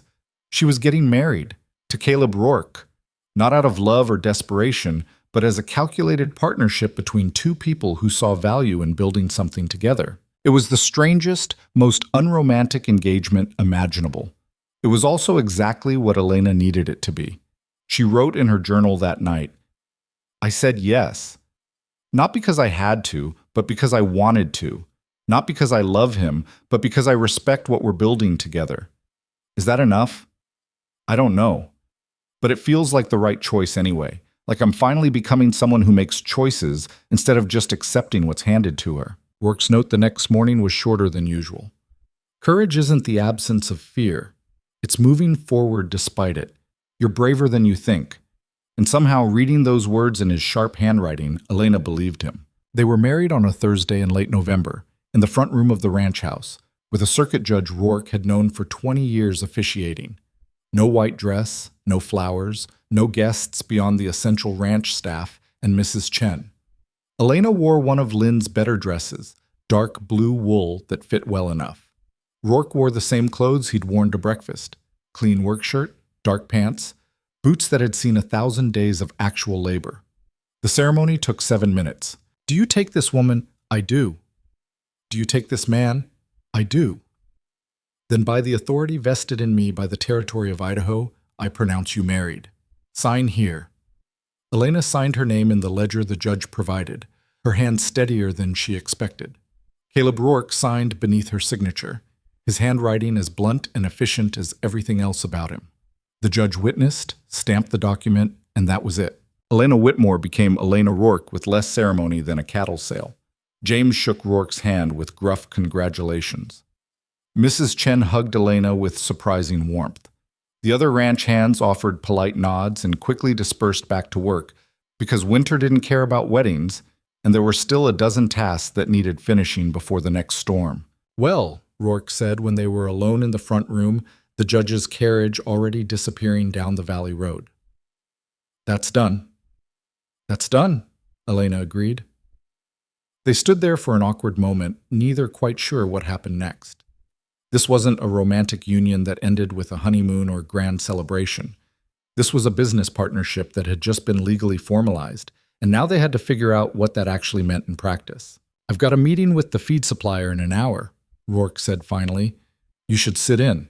Part of understanding the business." Right, of course. Elena was absurdly grateful for the concrete task, the clear expectation.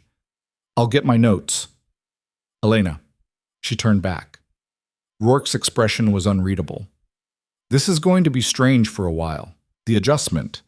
We'll figure it out as we go." "I know. But we're in this together now. Legal partners. Equal stake in everything. You understand what that means?" "I think so." "It means when I die, this ranch is half yours. It means you've got signing authority on the accounts. It means your name is on the deed right alongside mine." He paused. "It means you're not a guest here anymore, or an employee. This is your home, your operation, your future." The weight of that settled over Elena like a physical thing, half owner of Iron Ridge Ranch. Not someday, not eventually, right now, as of 7 minutes ago. "Don't look so terrified," Rourke said, almost smiling.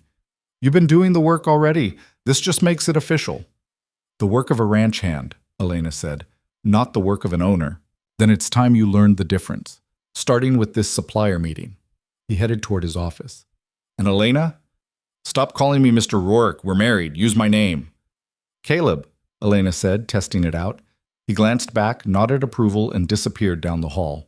Elena stood in the empty front room of her new home, legally married to a man she respected but didn't love, joint owner of an empire she was only beginning to understand, and tried to convince herself this was actually real. The feed supplier meeting was an education in how far Elena still had to go. The supplier, a weathered man named Carson who'd been selling to Iron Ridge for a decade, spent 20 minutes discussing futures prices, volume discounts, delivery logistics, and payment terms. Elena understood maybe half of it, scribbling notes frantically while trying to follow the rapid-fire negotiation between Carson and Caleb. Your new wife seems a bit lost, Carson said at one point, not unkindly. She's learning, Caleb said flatly. Elena, explain to Carson why we're negotiating for February delivery instead of January. Elena's mind went blank. They'd discussed this, she knew they had, but the answer refused to surface under Carson's expectant gaze. Because January's peak demand season, Caleb prompted. Everyone needs feed midwinter, so prices are higher, Elena finished, the logic clicking into place. But by February, most ranchers have either secured their supply or gone under. Less demand means better pricing for us, and we've got enough stored to make it to February without issue. Exactly, Caleb turned back to Carson. So we'll take delivery February 1st, same volume as last year, at a 5% discount from your January rate. Carson grimaced. 5% steep, Rourke. It's fair for a guaranteed bulk order 2 months out. You know I'll pay on time, and you know I'll be back next year. That's worth 5%. They settled on 4%, shook hands, and Carson left, looking reasonably satisfied. When he was gone, Caleb turned to Elena. You panicked. I forgot. No, you remembered once I gave you the framework. You panicked because you thought not knowing immediately meant you'd failed. He gathered up the contract papers. Stop doing that. Nobody knows everything. The skill is figuring out what you don't know and asking the right questions to fill the gap. I should have known without prompting. Why? You've been here 3 months, and this is your first contract negotiation. I've been doing this for 15 years. He filed the papers with mechanical precision. You're going to make mistakes, lots of them. What matters is whether you learn from them or let them paralyze you. It was harsh, but not cruel, and Elena was starting to understand that this was how Caleb taught. Blunt assessment followed by clear instruction. No coddling, but no cruelty either. Just the expectation that she'd take the feedback and improve. Over the next weeks, Elena discovered that being married to Caleb Rourke meant very little changed in the day-to-day rhythm of ranch life. She still woke before dawn, still worked alongside the hands, still ate in the cookhouse more often than the main house. The only real difference was the bedroom situation. You can have the guest room, Caleb had said on their wedding night. Or we can share the master bedroom like actual married people. Your choice. Elena had chosen the master bedroom, partly because it felt like the honest thing to do, and partly because separate bedrooms would fuel exactly the kind of gossip they were trying to avoid. But sharing a bedroom with Caleb turned out to be surprisingly mundane. He went to bed late, woke early, and spent most of his time in the room either reading ranch reports or sleeping. There were no expectations of intimacy, no awkward advances. Just 2 people efficiently sharing space. This is strange, Elena said one night, maybe 2 weeks into the marriage, as they both prepared for bed in careful silence. What is? Caleb was already under the covers, reading a breeding program proposal by lamplight. This. Us. Being married, but not actually, she gestured vaguely, not having sex? Caleb set down his papers. That bothering you? No. Yes. I don't know. Elena sat on her side of the bed. It just feels like we're pretending. We're not pretending anything. We're married business partners who sleep in the same room. Some married couples have sex, some don't. There's no rule that says we have to do anything we're not ready for. Are you ready for it? The question came out before Elena could stop it. Caleb considered her with that same assessing gaze he used for everything. Are you? Elena thought about it honestly. I don't know. I figured. He didn't sound judgmental, just matter of fact. Look, I'm 42. I've had relationships before. I know the difference between wanting someone and wanting the idea of someone. Right now, I respect you. I trust you. I enjoy working with you. If that eventually becomes something more, we'll deal with it then. If it doesn't, we'll still have a functioning partnership. Either way, I'm not going to pressure you into something you're not certain about. That's very practical. I'm a practical man. He picked up his papers again. Now, can we please get some sleep? Tomorrow's the stock audit, and that's going to take all day. The stock audit did indeed take all day, and most of the next day as well. Elena learned to count cattle in ways that accounted for natural attrition, seasonal weight variation, and the complex mathematics of herd management. She learned to assess horse value based on bloodline, training, and market demand. She learned that owning a ranch meant understanding it as both a living ecosystem and a business operation, and the two perspectives didn't always align neatly. Why keep the old mare? She asked James at one point, watching a gray horse that was clearly past her working prime, grazing peacefully in a lower pasture. Because she saved Boss's life 8 years ago, James said simply. Got him through a blizzard when a younger horse would have panicked. He doesn't forget loyalty.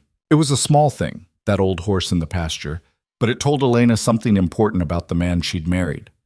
Caleb Rourke ran his ranch with ruthless efficiency, but he wasn't cruel. He valued loyalty, rewarded good work, and remembered debts of gratitude. Those were principles Elena could build a life around. December brought serious snow, the kind that transformed the ranch into a white fortress isolated from the outside world. The hands worked in rotating shifts, breaking ice on water troughs, feeding livestock in shelters, maintaining the critical paths between buildings. Elena threw herself into the work with the same determination she'd brought to everything else, and somewhere in the brutal routine of winter ranching, something shifted. She stopped thinking of herself as Elena Whitmore, the farmer's daughter, playing at being a rancher. She started thinking of herself as Elena Rourke, co-owner of Iron Ridge Ranch, with all the responsibility that entailed. The shift showed in small ways.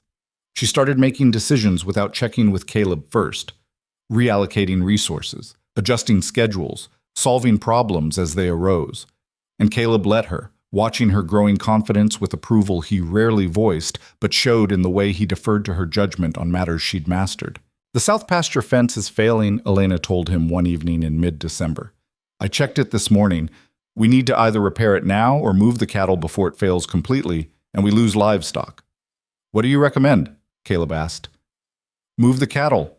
The fence repair would take 3 days in this weather, and we'd be working in temperatures that make metal brittle and men stupid. Better to relocate the herd to the west pasture and fix the fence properly in spring. Good call. Make it happen. Just like that. No second guessing, no overruling her decision. Just trust that she'd assess the situation correctly and would handle it. Elena organized the cattle move for the next day, working alongside Thomas and a crew of hands who no longer questioned her presence or her orders. They got the herd relocated in 6 hours of hard work, and when it was done, Thomas clapped her on the shoulder and said, "You're getting the hang of this, boss." Boss. Not girl, not even Elena. Boss. The words settled into her bones like warmth, but not everything was smooth progress and growing confidence. In late December, disaster struck in the form of a sick calf that turned into a spreading illness through part of the herd. Elena was in the barn at midnight, helping the ranch veterinarian treat affected animals, when Caleb appeared looking grim. How bad? He asked. 12 confirmed sick, the vet said. Could be more by morning. Looks like pneumonia, but it's spreading faster than it should. What do you need? Quarantine the affected animals, keep them warm and dry. Administer treatment every 6 hours, and pray it doesn't spread to the main herd. For the next 72 hours, Elena barely slept. She and Caleb worked in shifts, treating sick cattle, monitoring healthy ones, making the hard decisions about which animals could be saved and which were too far gone. They lost 4 calves despite their best efforts, and Elena cried over each one, hot, furious tears that she tried to hide but couldn't quite manage. First major loss? Caleb asked, finding her in the barn after the 4th calf died. Elena nodded, not trusting her voice. It doesn't get easier, he said quietly. Every loss hurts because every animal represents time and effort and care. But you can't let it break you. You mourn, you learn what you can from what went wrong, and you keep moving. How do you do that? How do you just keep going? Because the living animals still need care. Because wallowing in grief doesn't bring back the dead. Because this is the job, the whole job, not just the good parts. He handed her a clean rag for her face. You did everything right. Sometimes that's still not enough. That's ranching. It was a hard lesson, maybe the hardest Elena had learned yet. But she took it, added it to the growing catalog of knowledge that was transforming her from idealistic newcomer into realistic rancher. By the time they got the illness contained and the healthy cattle stabilized, both Elena and Caleb were exhausted, filthy, and running on coffee and stubborn will. They stumbled back to the main house at dawn on the 4th day, too tired to even eat the breakfast Mrs. Chen had prepared. Go sleep, Mrs. Chen ordered. Both of you. The ranch will survive a few hours without you. Elena made it to the bedroom, stripped out of her barn-filthy clothes, and collapsed into bed without bothering to wash. She was asleep before her head hit the pillow. She woke sometime in the afternoon to find Caleb asleep beside her, looking almost vulnerable without the constant alertness that usually defined him. In sleep, the hard lines of his face softened slightly, and Elena could see hints of the young man he must have been before 15 years of brutal work had carved him into something harder. She studied him in the gray afternoon light filtering through the window, this man she'd married for practical reasons, and tried to identify what she actually felt. Not love, not yet, maybe not ever in the traditional sense, but something deeper than respect. Something that felt like partnership in the truest sense. Two people weathering storms together, making hard decisions together, carrying the weight of responsibility together. Maybe that was enough. Maybe that was actually more than most marriages had. Caleb's eyes opened, catching her watching. What? Nothing. Just thinking. About? About how we just spent 3 days fighting to save 12 calves, and how you cried when we lost them too, even though you pretended you didn't. His expression shifted, something like embarrassment crossing his face. You saw that? I see a lot of things. Elena settled back against her pillow. You're not as hard as you pretend to be. Hard enough to run this place. Hard enough to make the difficult decisions. Not so hard you don't care about the consequences. She paused. That's the difference between you and someone like Morrison. He sees livestock as numbers. You see them as lives you're responsible for. Getting philosophical in our old age. I'm 21. And I'm 42. Trust me, that's old. But he was almost smiling. Elena? Yeah? You did good this week. Better than good. You made the right calls under pressure, you didn't panic when things went wrong, and you kept the hands organized when I was too tired to think straight. That's leadership. The compliment hit harder than any of the others because it came after genuine crisis, when there was no time or reason to say anything that wasn't true. Thanks, Elena said quietly. They lay there in this gray afternoon light, two people who'd been strangers 4 months ago and were now bound together by law and shared purpose and the accumulated weight of hard work and harder lessons. We should probably get up, Caleb said eventually. Probably. Neither of them moved. Or we could sleep a few more hours and let James handle the evening routine. James would be furious. James has handled worse. Caleb closed his eyes again. Sleep, Elena. Tomorrow's going to be long. Tomorrow was always going to be long. That was ranching. But for now, they could rest. The new year came in cold and brutal, with storms that lasted days and temperatures that made outdoor work dangerous. The ranch settled into the siege mentality of deep winter, conserving resources, maintaining essential operations, waiting for spring. Elena used the forced downtime to absorb everything Caleb could teach her about the business side of ranching. They spent long evenings in his office, going over ledgers, reviewing contracts, discussing market trends and investment strategies. Caleb was a patient teacher when dealing with someone who actually wanted to learn, and Elena discovered she had a head for numbers and strategy that surprised them both. You're thinking like an owner now, Caleb said one evening in late January, reviewing Elena's analysis of their breeding program costs. 6 months ago, you would have just accepted these numbers. Now you're questioning them, looking for inefficiencies. Is that good? It's essential. An operation this size bleeds money if you're not constantly evaluating where resources go. He made a note on her report. This idea about consolidating the breeding stock to reduce overhead, that's solid thinking. I want you to develop it into a full proposal. Me? You identified the problem. You should own the solution. He handed back her papers. Besides, you're going to need to start making these kinds of decisions independently. I won't always be around. You're 42, not ancient. I'm 42 doing the work of 2 men in country that kills people younger than me. Accidents happen. Illness happens. I need to know this place will be in good hands if something happens to me. It was the first time Caleb had directly addressed his own mortality, and it sent a chill through Elena that had nothing to do with the winter cold. Nothing's going to happen to you, she said. Probably not, but probably isn't a plan. He stood, stretching muscles stiff from hours at the desk. That's why I'm teaching you everything. So if worst comes to worst, you can run this place without me. The thought of running Iron Ridge Ranch alone was terrifying, but it was also, Elena realized, no longer completely unimaginable. She'd learned enough to at least keep the operation functioning, to make the basic decisions, to lead the people who'd come to respect her. It still scared her. But fear was becoming a familiar companion, and Elena was learning to work through it instead of being paralyzed by it. February brought a break in the weather and an unexpected visitor.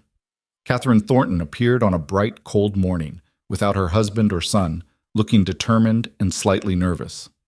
"I came to apologize," she said when Mrs. Chen showed her into the front room where Elena was reviewing inventory reports. Elena set down her papers, genuinely surprised. "For what?" "For how I treated you when we first met.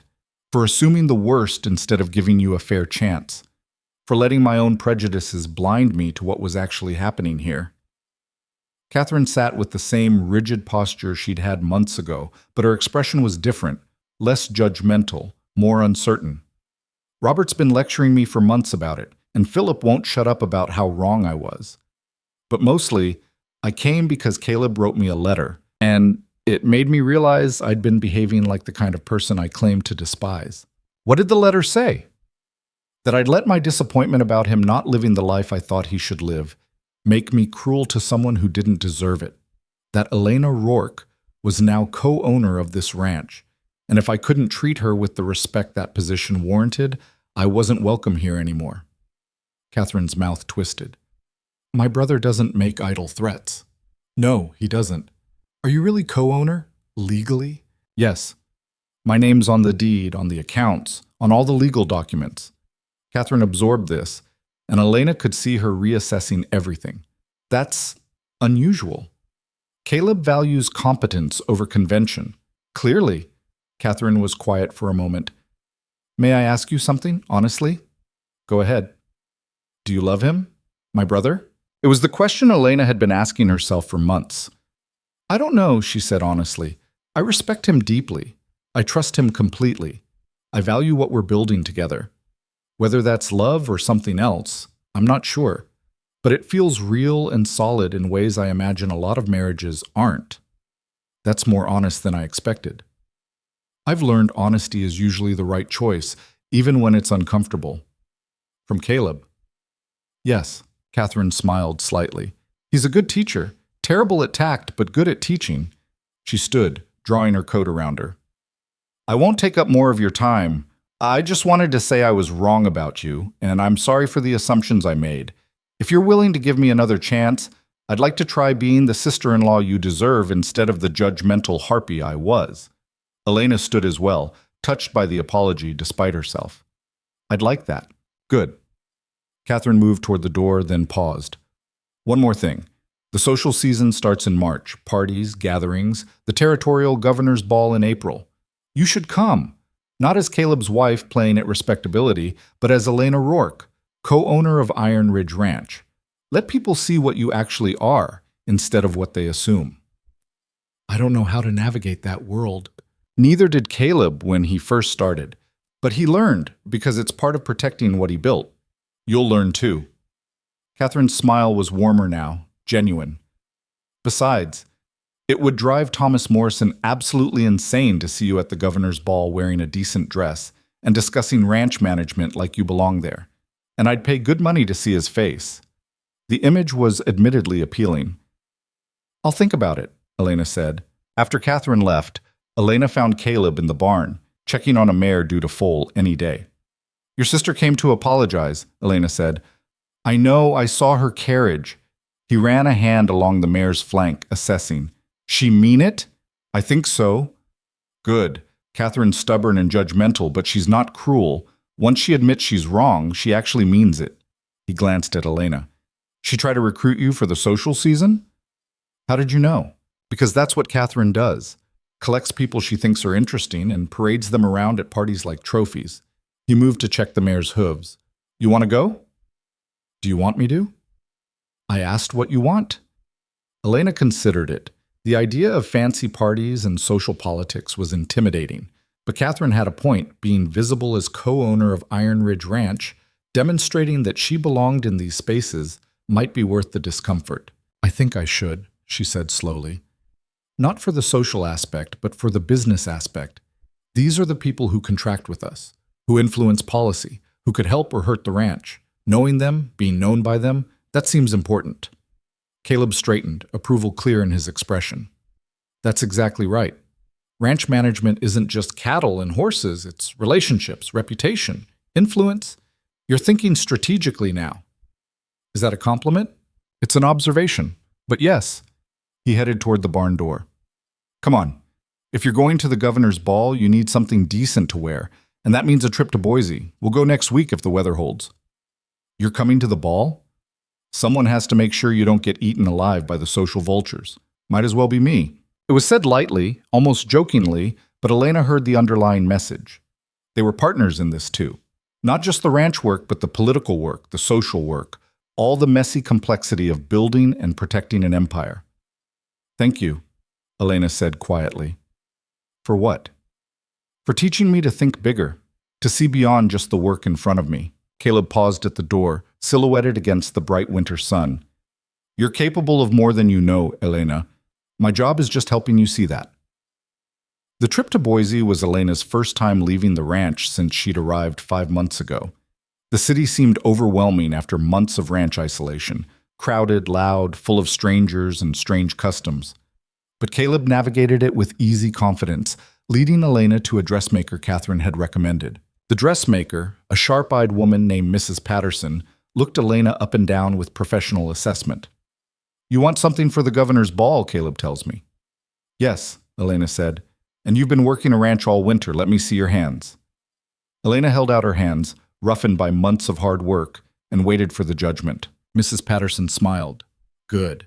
Means you're real, not some society girl playing at ranch life. I can work with real. She pulled out fabric samples. We'll do something elegant but practical. You want to look like you belong at the ball, but you also want to look like someone who runs an empire. Those are two different aesthetics, and we're going to split the difference. Over the next 3 hours, Elena was measured, draped, consulted, and gradually transformed into a vision of what she might become. The dress Mrs. Patterson designed was deep green silk, elegant without being fussy, expensive without being ostentatious. It fit Elena's frame in ways that acknowledged her work-hardened body instead of trying to hide it. You're not built like a society woman, Mrs. Patterson said frankly. You're built like someone who works. We lean into that, not away from it. Strength is your aesthetic. When Elena finally saw herself in the full mirror, she barely recognized the woman staring back. Not because she looked different, but because she looked like herself, competent, solid, real. That's the one, Caleb said from where he'd been watching with bemused patience. You look like you could negotiate a cattle contract or dance at a ball with equal confidence. I can't actually do either of those things. Yet. But you look like you could, and sometimes that's half the battle. They spent another day in Boise handling business, meetings with suppliers, a consultation with the ranch attorney about water rights, a dinner with a territorial congressman Caleb wanted to stay on good terms with. Elena sat through it all, watching how Caleb operated in this different arena, learning the subtle dance of business politics. You're exhausted, Caleb observed on the train ride back to Iron Ridge. All that talking without saying anything real is harder than mucking stalls. He laughed, genuinely laughed, and the sound was so unexpected that Elena stared at him. What? Caleb asked. I've never heard you laugh like that. Really laugh, not just the dry chuckle you do when something's mildly amusing.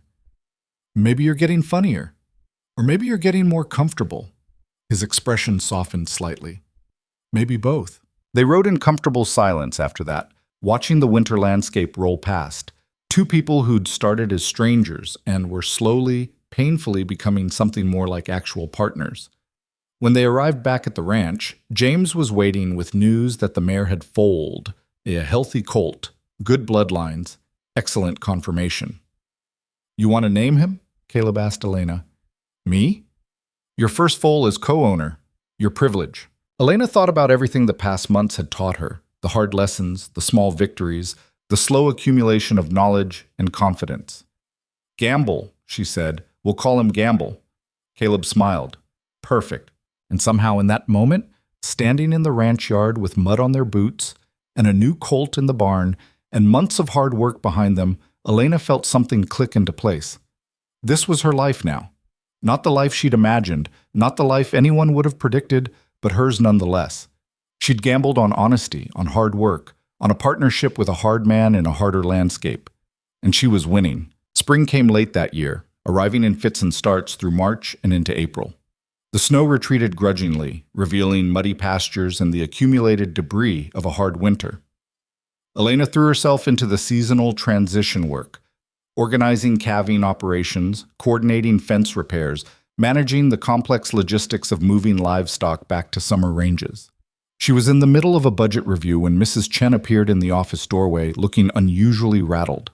"Your father's here," she said. Elena's pen stopped mid-calculation. She hadn't seen James Whitmore since the morning she'd left in the Morrison carriage almost 6 months ago. Caleb had sent word regularly that Elena was safe, that the debt was handled, that she'd married and was learning the ranch. But her father had never responded, never visited, never reached out. Where is he? Front porch, looking like he's not sure he should have come. Elena found him standing awkwardly on the wide porch, hat in his hands, looking smaller and older than she remembered. His eyes widened when he saw her, taking in the practical work dress, the confident posture, the way she moved through this space like she owned it, which, legally, she did. "Papa," Elena said quietly. "Elena." His voice cracked slightly. "You look different." "I am different." They stood in uncomfortable silence for a moment, neither quite sure how to bridge the gap 6 months had created. "I should have come sooner," James finally said. "Should have written. I didn't know what to say. How to apologize for what I put you through. You didn't put me through anything. The Morrisons did that. You were just trying to survive. I let them use you. You gave me a choice. I made it." Elena gestured toward the door. "Come inside, have coffee. Tell me about the farm." Over coffee in the kitchen, James Whitmore told his daughter about the past 6 months. The farm was thriving, the debt erased, the land finally productive again. He'd hired help, implemented some new techniques, even turned a small profit last season. "I wanted to pay you back," he said, "for what Mr. Rourke did, but he refused, said it was settled, and I should focus on building something sustainable." That sounds like him. "Is he good to you?" James asked carefully. "This marriage, are you happy?" Elena considered the question honestly. "I'm not sure happy is the right word.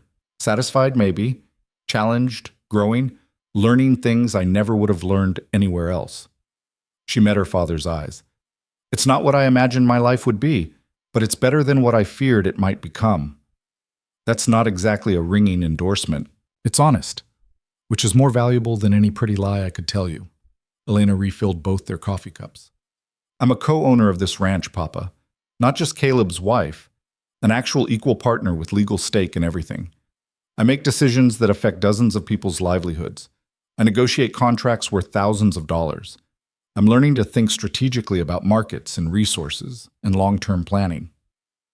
6 months ago, I was desperate and scared and convinced my life was over. Now I'm building something that matters." James absorbed this, pride and regret warring in his expression.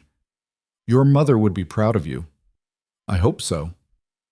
They spent the afternoon walking the ranch, Elena showing her father the operation with the easy confidence of someone who knew every aspect of it intimately. James asked good questions, clearly impressed by the scale and efficiency of Iron Ridge. When they ran into Caleb near the horse corrals, the two men shook hands with mutual respect. "You've done right by my daughter," James said. "Your daughter's done right by herself," Caleb corrected. "I just gave her the opportunity. She did the work." It was a small moment, that correction, but it meant everything to Elena. Caleb wasn't taking credit for her transformation. He was giving it to her, where it belonged. Before James left, he pulled Elena into a tight hug. "You were always stronger than you knew. I'm sorry it took something this hard for you to see it." "I'm not," Elena said. "If it had been easy, I wouldn't have learned what I was capable of." She watched her father's wagon disappear down the valley road and felt a chapter close. Not painfully, but completely. She'd been that desperate girl in her mother's ill-fitting dress. She wasn't anymore. And there was no going back to who she'd been, even if she wanted to. The governor's ball arrived in late April, held in the territorial capital's finest hotel. Elena wore the green silk dress Mrs. Patterson had created, and Caleb wore formal clothes that made him look civilized, but didn't quite hide the dangerous competence underneath. Catherine met them at the entrance, looking elegant and genuinely pleased. You clean up well, brother. Don't get used to it. And Elena, Catherine's smile widened. You look like exactly what you are. Formidable. The ballroom was packed with Idaho Territory's elite. Ranchers, businessmen, politicians, their wives and daughters all dressed to demonstrate their status. Elena felt the stares immediately, heard the whispers. The debt girl. The one Caleb Rourke married. The scandal. Head up, Caleb murmured. You belong here as much as any of them. More than most. Elena straightened her spine and walked into that room like she owned it. The evening was a gauntlet of social warfare disguised as polite conversation. Women who'd never worked a day in their lives asked pointed questions about Elena's background. Men who'd inherited their wealth dismissed her opinions until Caleb made it clear that insulting his business partner was insulting him. Politicians tried to assess whether the Rourke vote could be influenced through social pressure. Through it all, Elena held her ground. When asked about her family, she answered honestly. Farmer's daughter, no fortune, no connections. When questioned about the ranch, she discussed it with the expertise she'd earned.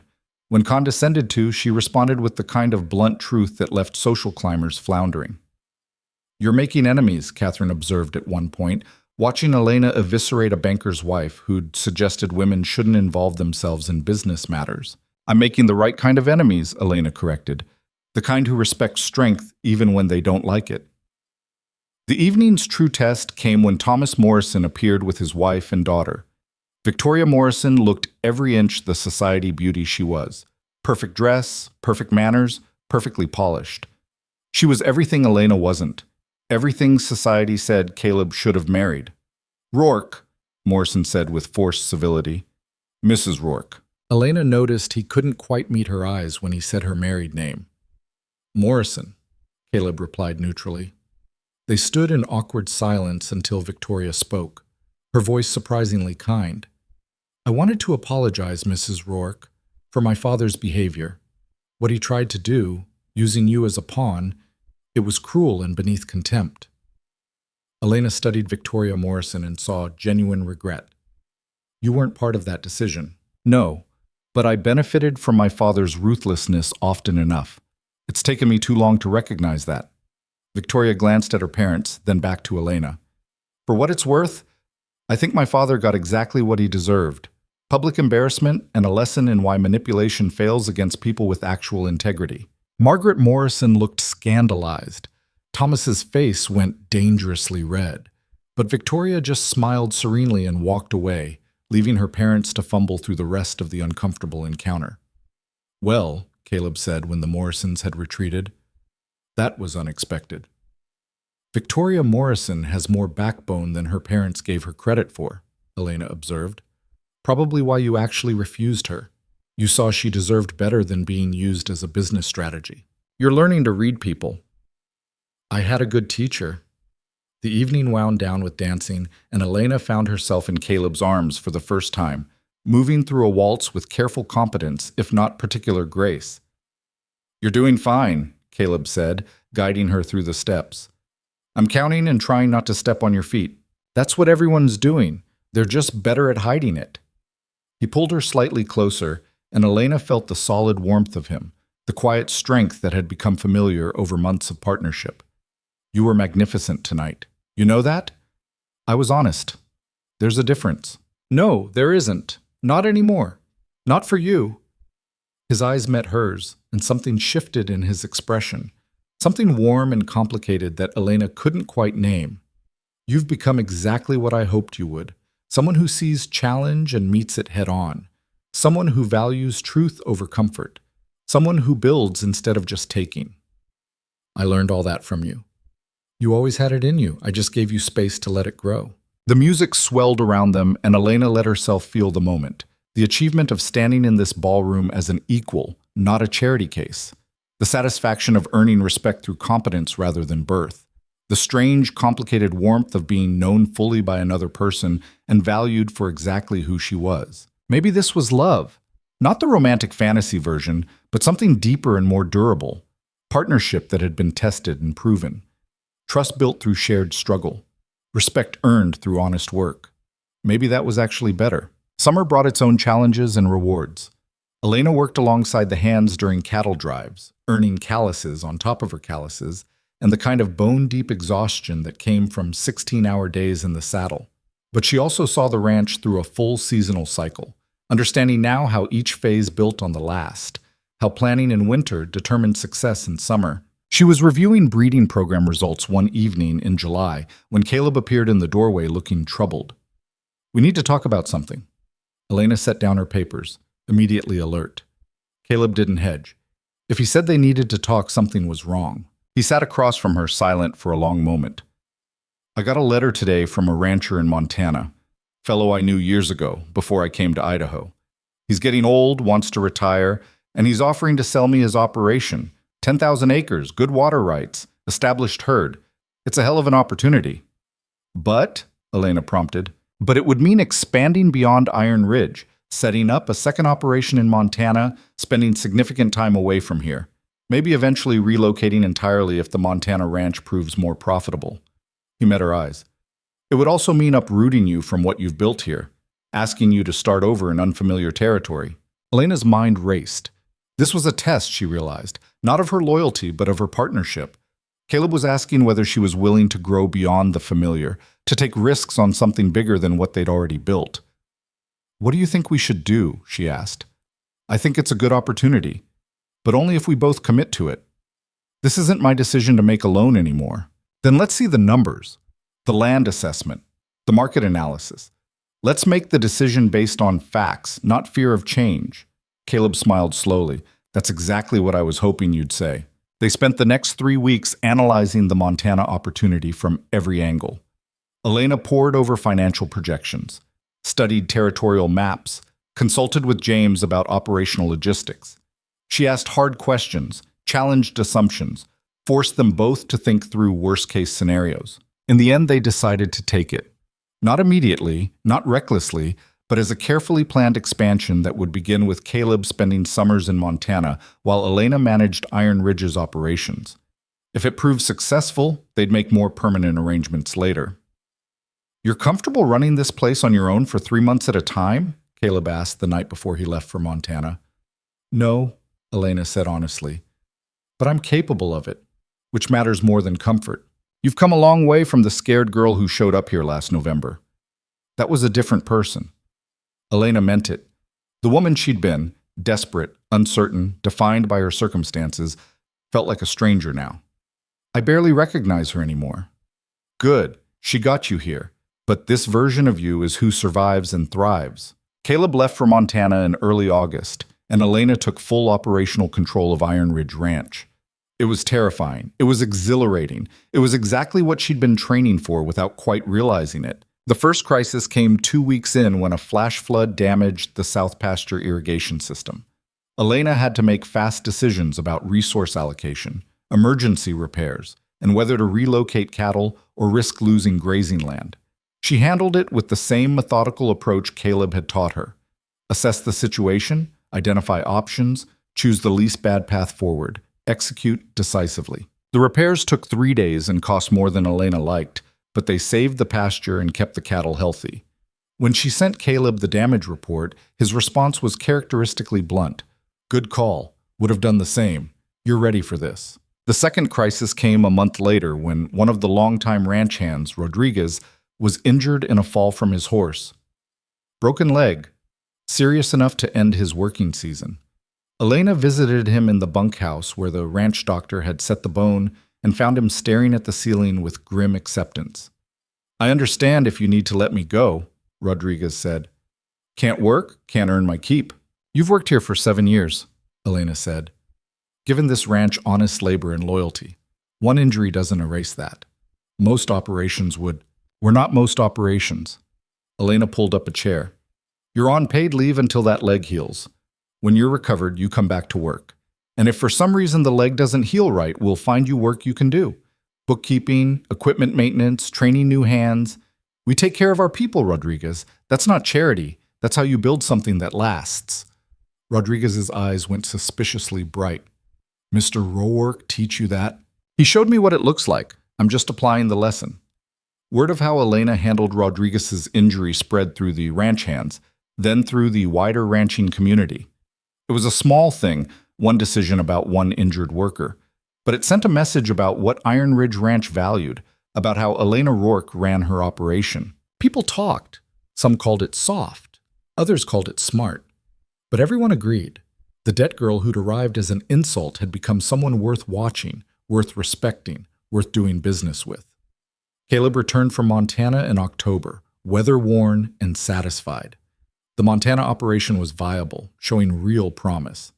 They spent long evenings discussing expansion strategies, 5-year plans, the possibility of eventually running multiple operations across the territory.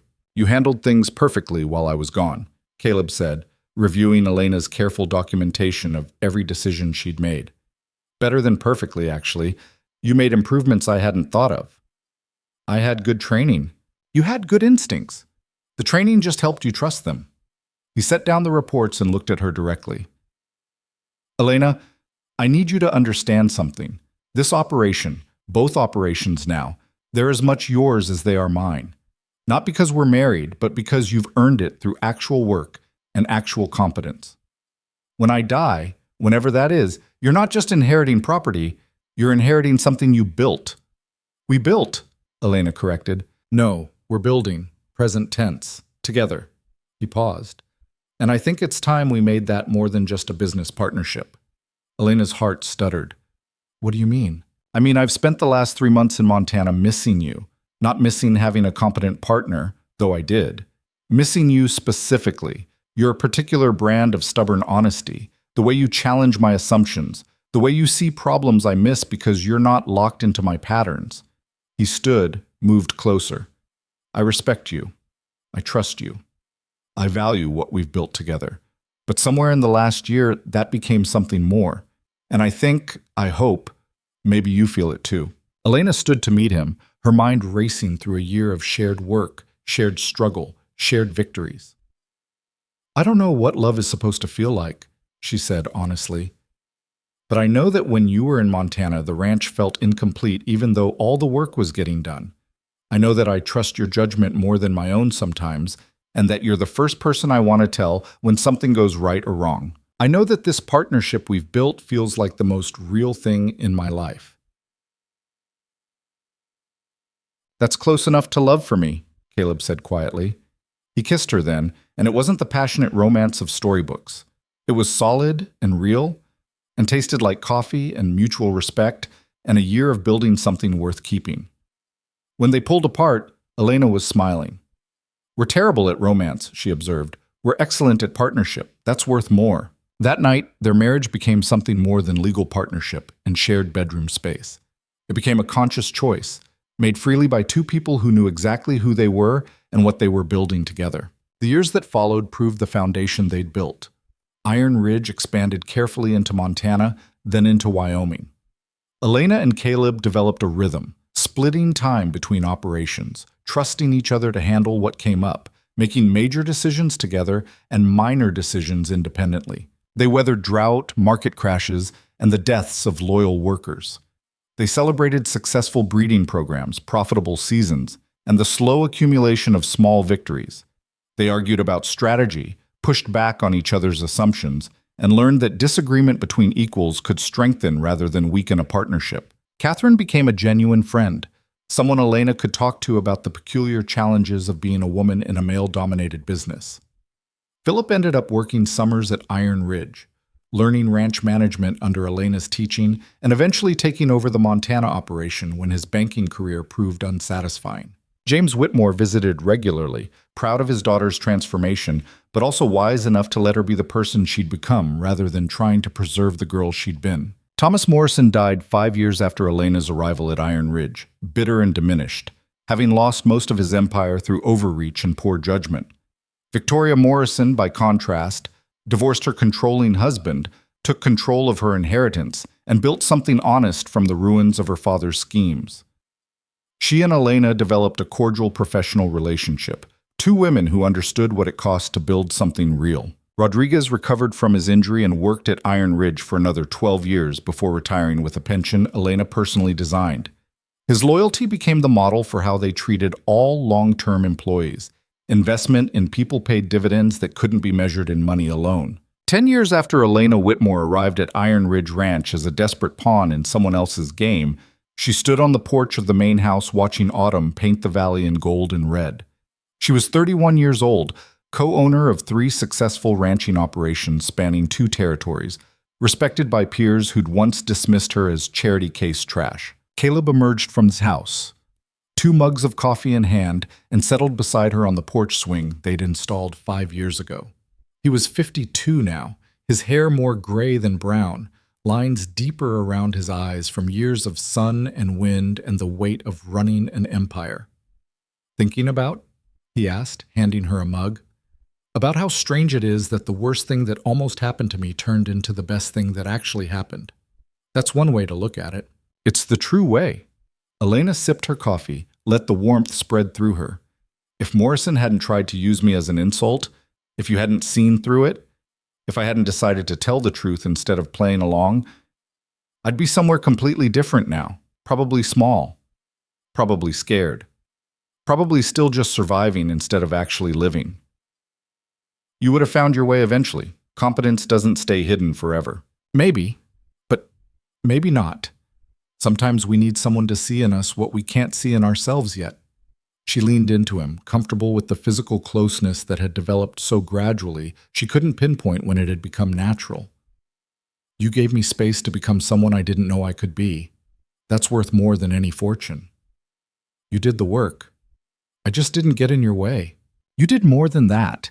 You challenged me, pushed me, refused to let me settle for less than what I was capable of." Elena set down her coffee and took his weathered hand in hers.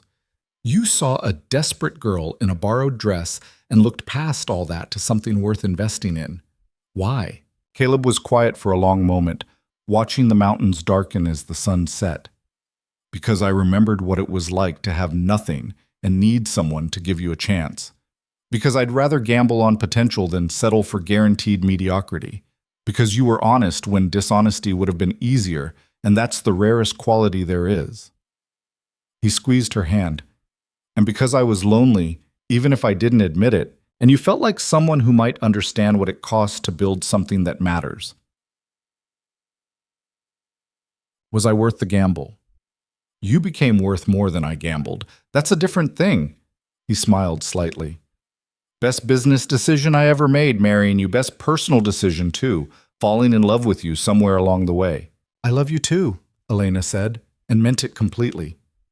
It had taken her years to understand that love could be this: solid partnership and mutual respect and shared struggle, and the quiet comfort of building something together that neither could have built alone. It wasn't the romance of storybooks, but it was real and earned and absolutely hers. They sat in comfortable silence as the stars emerged. 2 people who'd started as strangers and become something more essential than romance alone could create.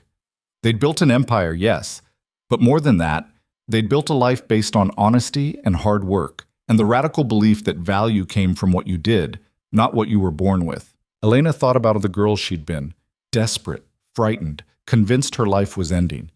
She thought about the woman she'd become, confident, capable, building futures instead of just surviving days. The distance between those 2 people was measured in years and hard work and countless small choices to keep moving forward even when everything felt impossible. "No regrets?" Caleb asked quietly. "Not a single one." Elena meant it. "Every hard thing led here. Every mistake taught me something. Every struggle made me stronger. I wouldn't change any of it." "Even the parts where I was too hard on you?" "Especially those parts. I needed hard. I needed someone who believed I could handle more than I thought I could." She paused. "Did you ever doubt? When I first came here, desperate and unskilled and so far out of my depth, did you ever think you'd made a mistake?" "Once," Caleb admitted. "That first blizzard, when we were bringing the cattle down and you were terrified but kept pushing anyway. I thought maybe I'd gambled wrong, asked too much too soon, set you up to fail." "What changed your mind?" "You did. You were scared, but you didn't quit. You made the hard decisions and lived with the consequences. That's when I knew you weren't going to break. You were going to build yourself into something stronger." He pulled her closer. "You're not the woman I married, Elena. You're better. And that woman was already worth the risk." They stayed on the porch until the cold drove them inside, to a home they'd built together, to a life they'd earned through honesty and hard work and the stubborn refusal to settle for less than what they were capable of becoming. In the years that followed, Elena's story became something of a legend in Idaho territory. The debt girl who became a ranching empire's co-owner, who proved that competence mattered more than pedigree, who built success from nothing but determination and honesty. People told it different ways, romanticizing the details, missing the hard parts, turning it into a fairy tale. But Elena knew the truth. It wasn't a fairy tale. It was something better, a real story about real work and real choices, and the real transformation that happened when someone refused to accept that their circumstances defined their worth. She'd started with nothing but debt and desperation and a borrowed dress that didn't fit. She'd ended with an empire, a partnership, and the bone-deep knowledge that she'd earned every bit of it honestly. That was worth more than any inheritance, more than any easy path, more than any comfortable life that she hadn't had to fight for. Because Elena had learned the most important lesson of all. You weren't defined by where you started or what hand you were dealt. You were defined by what you chose to build from it, by whether you had the courage to keep moving forward when everything felt impossible, by whether you valued truth over comfort, growth over safety, becoming over simply being. She'd been sent to Iron Ridge Ranch as an insult, a pawn in someone else's game, expected to fail spectacularly and disappear into obscurity. Instead, she'd become the foundation of everything that followed. And that transformation from worthless debt girl to irreplaceable partner, that was the real victory. Not because it proved everyone wrong, though it did, but because it proved her right. Right to gamble on herself, right to choose honesty, right to believe she was capable of more than survival. Standing on that porch 10 years later, with an empire behind her and a future ahead of her and a partner beside her who saw her exactly as she was and valued every bit of it, Elena finally understood what her mother had tried to teach her before she died. Worth wasn't something you were born with. It was something you built, one hard decision at a time, one honest choice after another, one stubborn step forward, even when everything screamed to give up. And she had built something magnificent. Not perfect, not easy, not the storybook romance people wanted to believe in, but real and earned and absolutely, entirely hers. That was enough. That was everything.